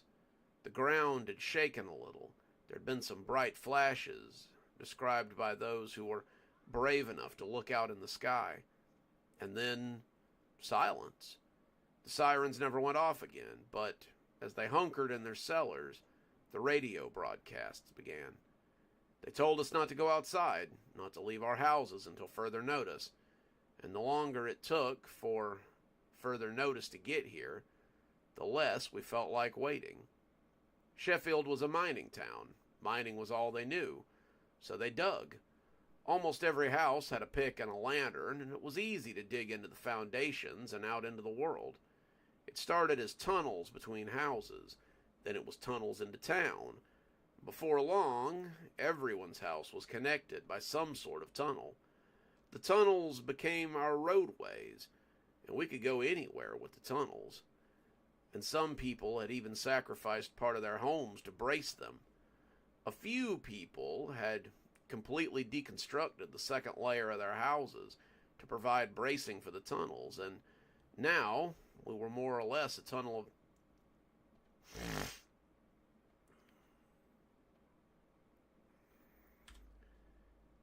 We were more or less a town full of moles. No one went outside. It was forbidden. And most people had chains on their doors to shut as many... What? Just. Try that one again. Bear with me, guys. I had a weird word pop up. I wasn't really sure that was what it was supposed to be.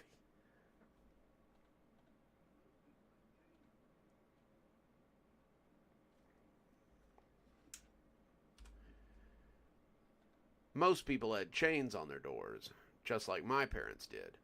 Why would you want to go outside anyway? There was nothing out there but radiation and poison gas. The Russians had probably taken everything over out there anyway, and it was a wonder they hadn't kicked in our doors and made us go fully underground. So, we stayed underground, and only came above ground during daytime, when it was safe.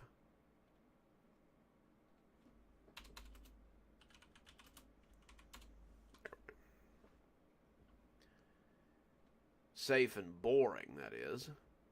That was how I saw him, the little boy out in the snow.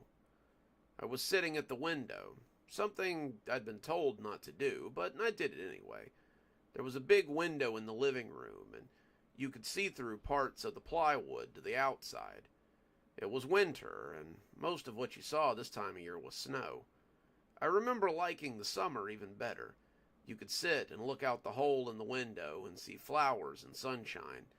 You could almost trick yourself into believing that it was safe to go outside. I knew it wasn't. Everything outside would kill you, but it was still nice to look and think about basking in the sun or rolling in the grass. I was at the window, thinking about a picture book that I had seen where someone had built a snowman, and that was when I saw him. He looked to be about my age, this little boy in a coat and scarf and big thick boots. He was walking up the sidewalk, eating an apple and trudging through the snow. He had a stick in his hand, and he seemed to be using it as a cane as he walked up and down the sidewalk and looked at the houses. For some reason, I don't know, maybe he felt me looking at him. He turned and looked right at my window. I just stood there, wondering if he was a Russian spy or just some lost little kid who was out in the snow. He had to have some kind of oxygen mask or something. You couldn't just walk around outside. The poison gas and the radiation would kill you, after all. The longer I looked at him, however, the more I thought that he just looked like a regular kid. He didn't appear to have any kind of oxygen tank or any other thing, so I went into the kitchen, slipping past my mother as she cooked, and went down to the basement to talk to the only person who would likely listen to me.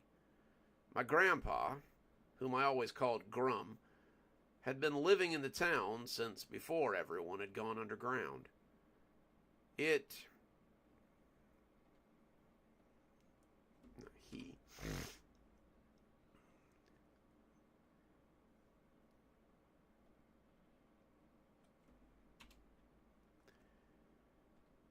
had been a little boy, and now he had most likely lost his crackers, which was what Mom said. He sat in the basement and talked about things I didn't understand. He talked about grocery stores, which were places you could go and buy food. He talked about movie theaters, which were places you could sit and see a movie, whatever that was. He talked about playing stickball in the road, about riding his bike on the sidewalk, and all sorts of other things that sounded nice, but I'd never get to do. He was sitting in the corner by the radiator, one of those places he liked to sit, and he smiled toothlessly as I came up. "Hello there, Nancy Jane. Have you come to hear a story?" My name isn't actually Nancy Jane. It was my great-aunt's name, but it's what Grum called me, and I didn't correct him. "Grum, there's a little boy outside in the snow." Grum gave me an odd look, but he couldn't quite understand what I was talking about. Then he cackled and ran his tongue over his lips and started in on one of those stories that he likes to tell about long ago and far away. "My friends and I used to go out in the snow. We would make snow angels and throw snowballs at each other's, and sometimes we would make a whole man out of snow. It was so cold and wet, and if I close my eyes, I can still remember how it felt when I caught snowflakes on my tongue." As if to demonstrate, he ran his tongue over it and seemed to be trying to catch imaginary snowflakes.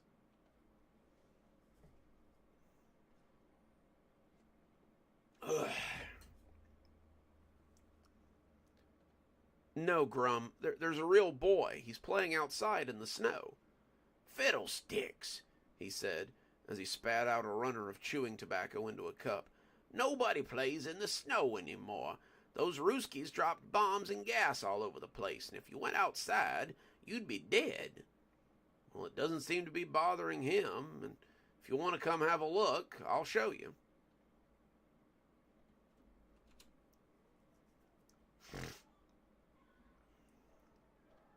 Grum got ponderously to his feet and made his slow way up the stairs. My grandpa goes up the stairs the way a baby might. Every step seems to take him almost 2 minutes to navigate, and there were more than a couple of times I had to get behind him and push, so we didn't go down ass over tea kettle and land on the hard concrete floor. He did that last year, and, well, there'd been a loud snap as Something in his hip gave out. Dr. Macklin came to see him, the old doc that used to practice in town, but now only practices underground. He gave him some pills, and he told him to feel better. He also told Grum to stay off his feet for a month, and Dad put him on a pallet down by the radiator. He had healed up okay, but there were a lot of us who had worried that he might die in the night sometime.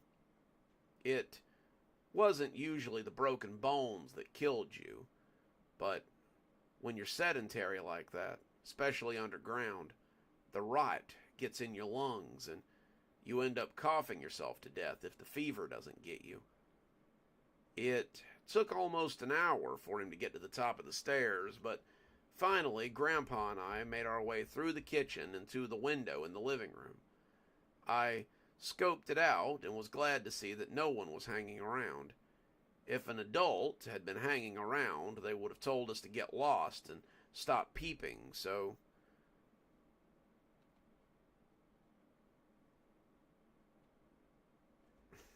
that doesn't make any sense. I gotta look at that one.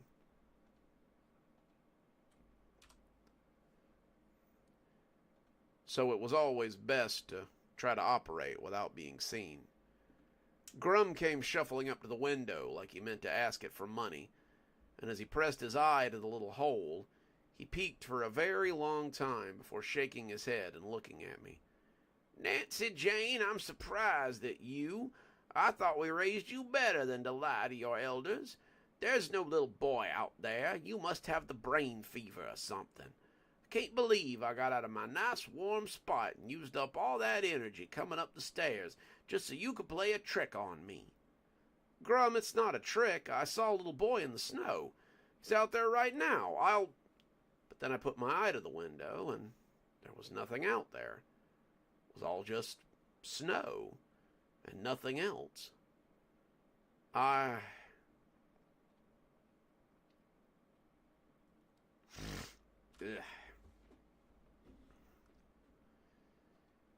found reasons to go back to the window for the next couple of weeks. I kept looking and hoping that I would see something, but I never did. It was all just snow and more snow. Sometimes I might see a leaf or a deer. The poison gas didn't seem to bother the deer, but I never saw anything else. I began to wonder if I had hallucinated all of it, and 2 weeks later I was peeking out the window when a gruff voice asked me what I thought I was doing. I turned around, hoping it was my Uncle Terry or maybe Brad, but it wasn't. It was Dad, and he looked mad. My dad was pretty good at looking mad. He had a big shaggy beard that went down midway his chest, and his head was as bald as Grum's. He was a miner, as most were here in town. He spent all his time down in the mines as he widened tunnels and found new shops to connect to. We hadn't managed to connect the entire town yet, not in the 3 generations since we'd gone underground. You had to be very careful where you came up at.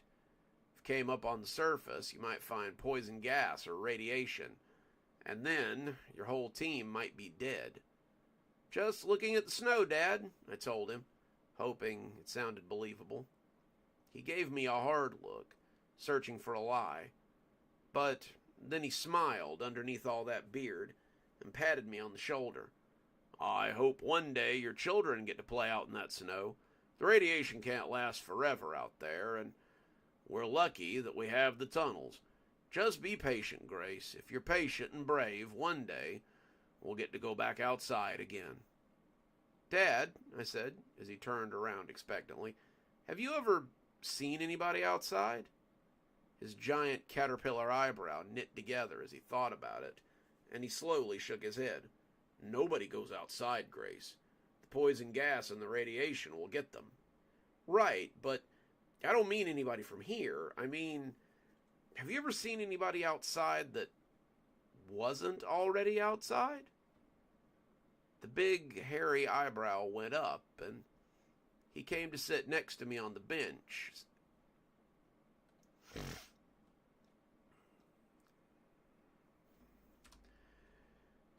He came to sit next to me on the bench seat. "Did you see someone outside, Grace?" I wanted to tell my dad about the boy I had seen out there, but I thought it might be safer to shake my head and tell him no. He seemed relieved when I didn't confirm any such sightings. In reality, I think the knowledge that I had seen someone out there would have scared him more than the idea of me going out there.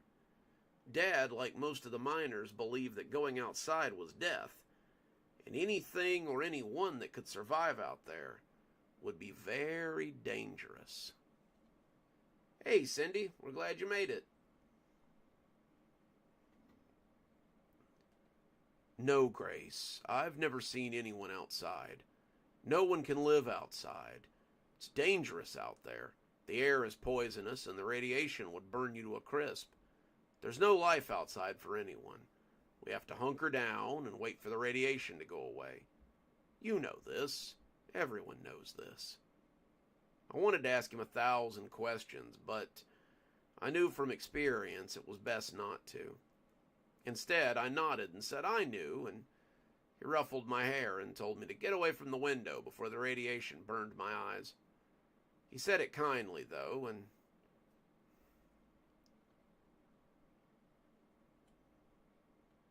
try that again. He said it kindly, though, as he said a lot of things kindly.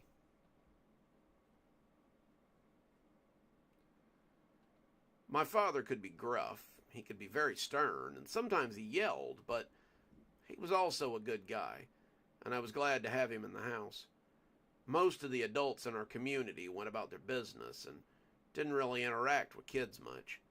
Adults like my grandpa and my dad were rare, and most of them seemed to be of the opinion that children should be seen and not heard. I didn't have all day to sit at the window, of course. Sometimes I had to go to school, and that took up a bunch of my time. School was fun sometimes, but a lot of it was just telling us about life before the war. They talked about a time before the bombs had fallen, when everyone was nice, and you could go outside, and you could play in the sun, and the world was a much better place. Most of the kids in school were around my age, but there weren't a lot of kids in general in the community. A lot of people just didn't seem to want to have children, so there were never a lot of us. After school, there were chores and meals and family time and bed. It was a bleak existence, but it was an existence. If you're joining us, we're reading The Boy in the Snow. Oof.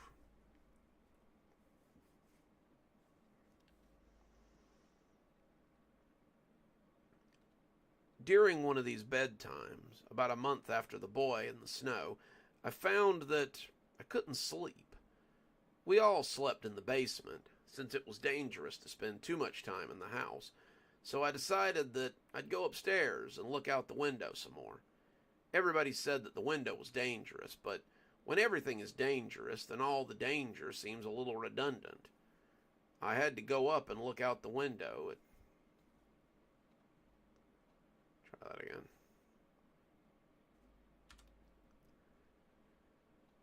I had gone up to look out the window at night a few times, and it was always neat to see the way the street lights came on every night like clockwork. Whatever had been set up before the bombs had dropped persisted, and I wanted to see the way the street lights looked as they bounced off the snow. I came slowly up the basement steps, not wanting to bother anyone, and slunk through the kitchen and into the living room. I put my eye to the hole outside, and I thought for a moment that the streetlights on the snow had made a sort of optical illusion. Out in the middle of the street, the big round street that sits outside our house, was a truck. Someone was messing with something on the truck, and as the snow came down around him, he kept brushing it off his shoulders before he went back to work. He was saying something, but it was hard to make out. You couldn't hear him from so far away, and it wasn't as if I could get closer. He also did not seem to have a respirator or any kind of equipment to keep the poison gas out. So I wondered what sort of thing this was that could survive out in the radiation. I stared at him in disbelief, not understanding what he was. and when he finally finished with the truck, he put the old tire in the back and drove on. He didn't drive far, though, taking his truck into one of the houses not far from mine. He got out and walked inside, and that was the first time I noticed that there were lights on inside one of the abandoned houses across the street. Someone was living in our town, and it was rare to see. I should have told somebody. I should have told my dad at least, but I didn't. Instead, I started to wonder about the people who were living on the surface so close to us. Why didn't the poison bother them? Why didn't the radiation drive them underground? Did the people living underground know about them? I just kept thinking about it, and one day, as I was on a chore for my mom, I began to look at the tunnels that led to the various houses in my neighborhood. I started counting and realized that one would take me to the house I had seen. Would I still be able to get into the house through one of those tunnels? Or would they have buried it up? I didn't know, but suddenly I really wanted to. My mother had sent me out to buy mushrooms in the market that lay underground near the town square, but instead I made my way down the side tunnel that would lead me to the house that had been abandoned for years. The house had belonged to Mr. and Mrs. Welch. Their son had owned it after them, he and his wife, and when his family had died of pneumonia, Mr. Welch Jr. had decided to live in the underground tunnels instead of staying in the house. He said it reminded him too much of his dead wife, and that he could no longer bring himself to live there anymore. Lots of people had abandoned their houses. Most of them felt safer in the tunnels now, and I suppose that whoever got the people,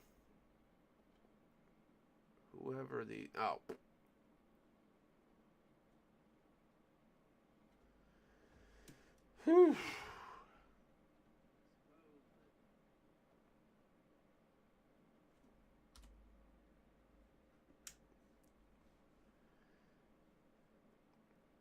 Whoever these people were, they had decided to take the Welchel house and make it their own.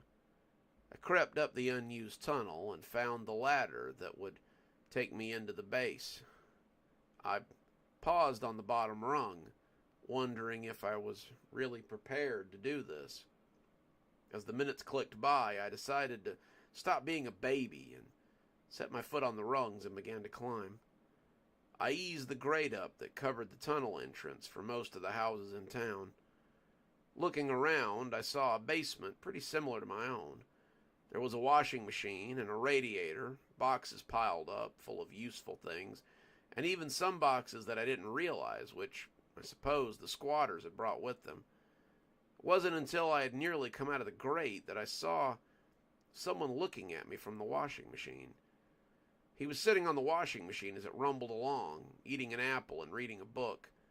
I don't know why he was sitting on it, and he didn't elaborate. He looked at me, and I looked at him, my body still half in... Sorry. My body still half on the ladder as I tried to come out, and when he screamed and dropped what he was eating, I nearly fell down the opening myself. He went running up the stairs, yelling for his mother and saying there was a monster in the basement. I scampered back into the grate and hid near the base of the ladder. My heart was pumping a mile a minute, my breath coming in great, hitching gasps, but I realized that I had escaped before the boy could catch me. That's when I realized that the boy was the one from the snow, the very same one I had seen walk up the street. I was thinking about that as I heard the grate overhead grind upward, and I pushed myself against the wall as a flashlight searched. I told you, Kyle, there's no monsters in the basement. It's just an old service tunnel, probably something to do with the electrical. The voice at the top reminded me of my dad, and it was more consoling than angry. I saw something. They disappeared down into the tunnel, but I'm telling you, I saw somebody. Lay off the comic books, kiddo. They've got your imagination working overtime. Then he let the grate slam shut, and I couldn't hear anything else. There we go.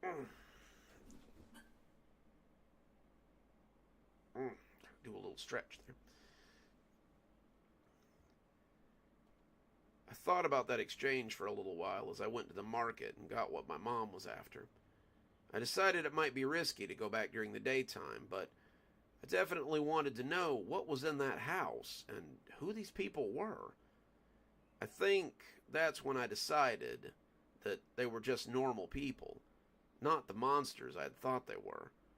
I wanted to know how they could survive above the ground, but I also wanted to know if I could survive outside as well. I waited till everyone else was asleep that night, and then I snuck into the tunnels and went up through the grate again into their basement. There was no one there after dark. The dryer was quiet and the whole place was pitch black. It wasn't scary. When you live underground, you kind of lose your fear of the dark, and it was easy for me to make my way out of the grate and into the house.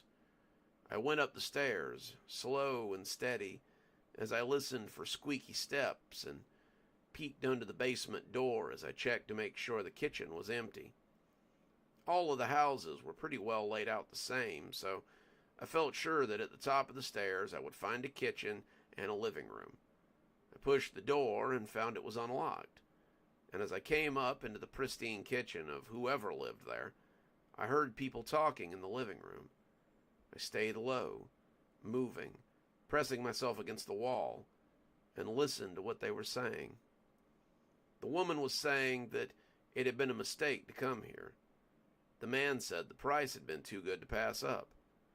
The woman said that Kyle was scared and said there was a monster in the basement. The man said that he was just a little kid and he was jumping at shadows. The woman said there were no children in the neighborhood for him to play with, and it was a little creepy to live in a dead town like this. The man said it would only be for another couple of months. The job he was working on would be over then, and they could go somewhere else if they really wanted to. He had hoped they might stay here so they could talk with some people about moving into the area, but he would understand if they wanted to go somewhere else. He added that the place was pretty creepy, and he might not mind leaving. They talked a little more, talked about things that I didn't really understand, and then they went into the back of the house and turned off the lights. I looked around the living room, but I didn't see anything that they might have used to breathe the poison air.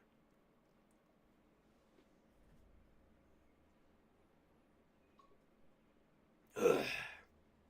Bear with me. Losing my voice here. I looked at the door to their living room and was surprised when I didn't see chains on it. All the doors in all the houses I had ever been to were chained shut, but these people didn't fear what was outside. I wanted to go outside right then, but the old fear kept me away. I snuck back to my house and managed to get back in my sleeping area before anybody woke up. I thought a lot about what they had said as I lay on my pallet. I've been thinking about what they said for the last couple of days, in fact. I've been back to the house with the people in it and observed them since then. They do not have any respirators. They do not have any means of neutralizing the poison. They just go out and breathe the air and live in the outside world. The man has a job, something he does for the government, he says. The woman takes the boy to school every day and then comes home and eat dinner. Excuse me. Try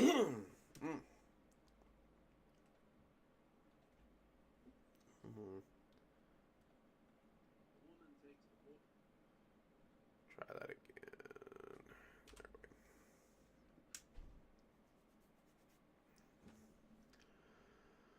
go.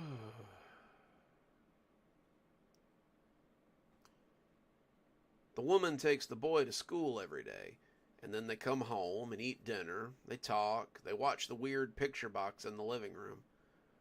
We have a box kind of like that, except ours doesn't work. It just sits there like a dead eye, but theirs tells stories and sings songs and does all kinds of things. The boy has definitely seen me again, but his parents don't seem to believe him. He's afraid of me, though I'm not sure why. I've tried to communicate with him, tried to tell him that I won't hurt him, but he runs and hides and locks the door so I can't get to him. His parents are afraid he's having something called a nervous breakdown, but if he just talked to me, I could tell him what's going on. My father has definitely started noticing my absences. He says I'm getting older, and it's high time that I worked in the mines. He says I need to take my chores more seriously, and I need to help out more around the house. I've been skipping school so that I can watch the family, but it's only a matter of time until they notice. I want to know how they continue to go outside and don't get sick. I want to know the truth. And I think I've found it. I'm beginning to think that what I've been told is a lie. I don't think the air is poisonous outside. I don't think there's any radiation at all. I believe this because I finally had a conversation with the boy. I came out of the grate this time and found him standing a few feet away with a knife in his hand. He told me that if I came any closer he'd kill me, and I finally had a chance to hold up my hands and tell him that I didn't want to hurt him.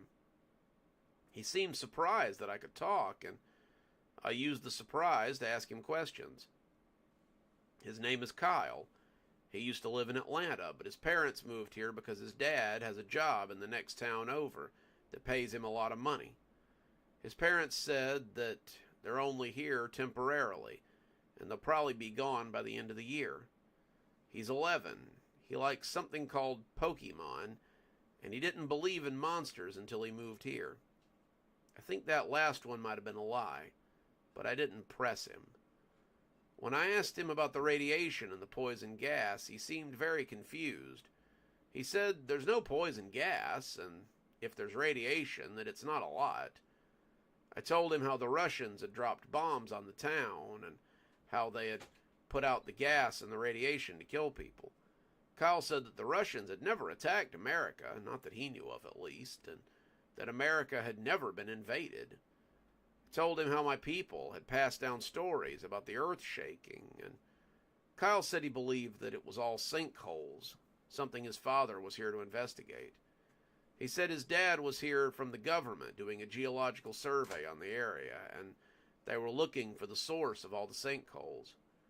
Our town is of great interest to them, and they want to know why the soil seems so different here. I didn't understand everything he talked about, but I understood enough to know that we have been lied to for generations. There was no war. Russia never dropped any bombs on the United States, and the air is not poisonous. I didn't understand everything he said, but I understood enough to know that I'd been lied to, that we'd all been lied to for generations. Oh, wait. Hang on, that doubled.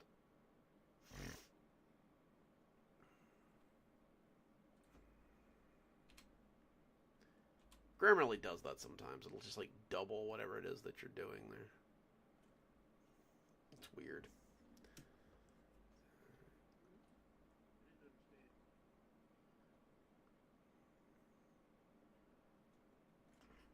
Okay, there we go. I went outside today. Kyle took me into the backyard, and as I took in a lungful of air, expecting to drop dead, I was pleasantly surprised when I was unharmed. I'm gonna go back and get some things. Then I think I'm gonna leave the tunnels. I don't know if my father knows that the air isn't poisonous, but now that I know, I can't keep living underground. I want to sit in the sun and roll in the grass and feel the snow on my tongue like Grum told me about. I'm going up above, and there isn't anything that anyone can do to stop me. And there you go. That is The Boy in the Snow. Not really a Christmas story, but, holiday story, I guess.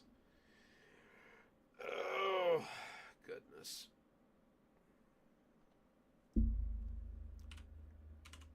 It's a long one, though. Told you guys I was going to write you a long one this week. Alright, guys. Oh, yeah. I promised you guys could see the chicken. Stand by for a second.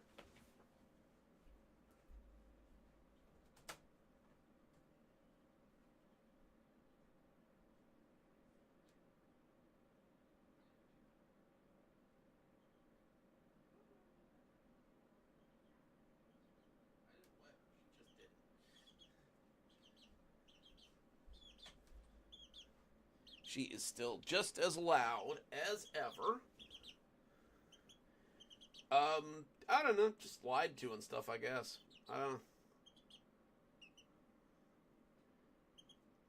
This is Manon. She's getting so big. You guys remember how she was a couple of weeks ago? She's getting very tall. And her feathers are starting to come in, so she's getting to be a big chicken. She'll have to go outside with the big chickens soon enough. Doot, doot, doot. She's a cutie, though.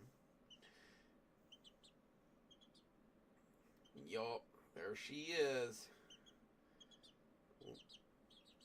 She looks like a turkey vulture right now. She's a cutie, though. She's going to have some little friends soon.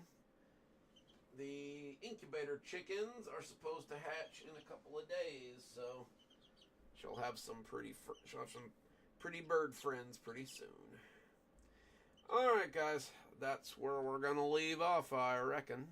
Thanks for joining us for our live stream. Yes, there is. Blondie, you got the Discord info, right?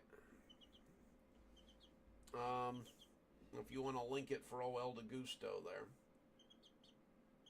Boop, boop, boop, boop. There we go. Yeah, if any of you guys want to join the Discord, we've got quite a little active community over there. So, where did you get that? It was made for me. That's cool. I like that. Do you want the chicken?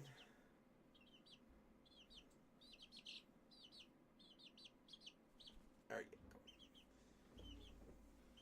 My wife has stolen my chicken, so. Bye-bye, chicken. But yeah, if you guys want to join us on Discord, we've got quite the community. I usually pop in every now and again to say hi. So, it's the best way to find out about lives, too, because I usually put a thing in there that's like, hey, going live now. That way everybody knows what's going on. But I think that will do it for this week. I hope you guys enjoyed the live stream, and I hope we'll see you guys next time. Anyway, Dr. Plague, signing off. Catch you guys next time. You have a very spooky evening.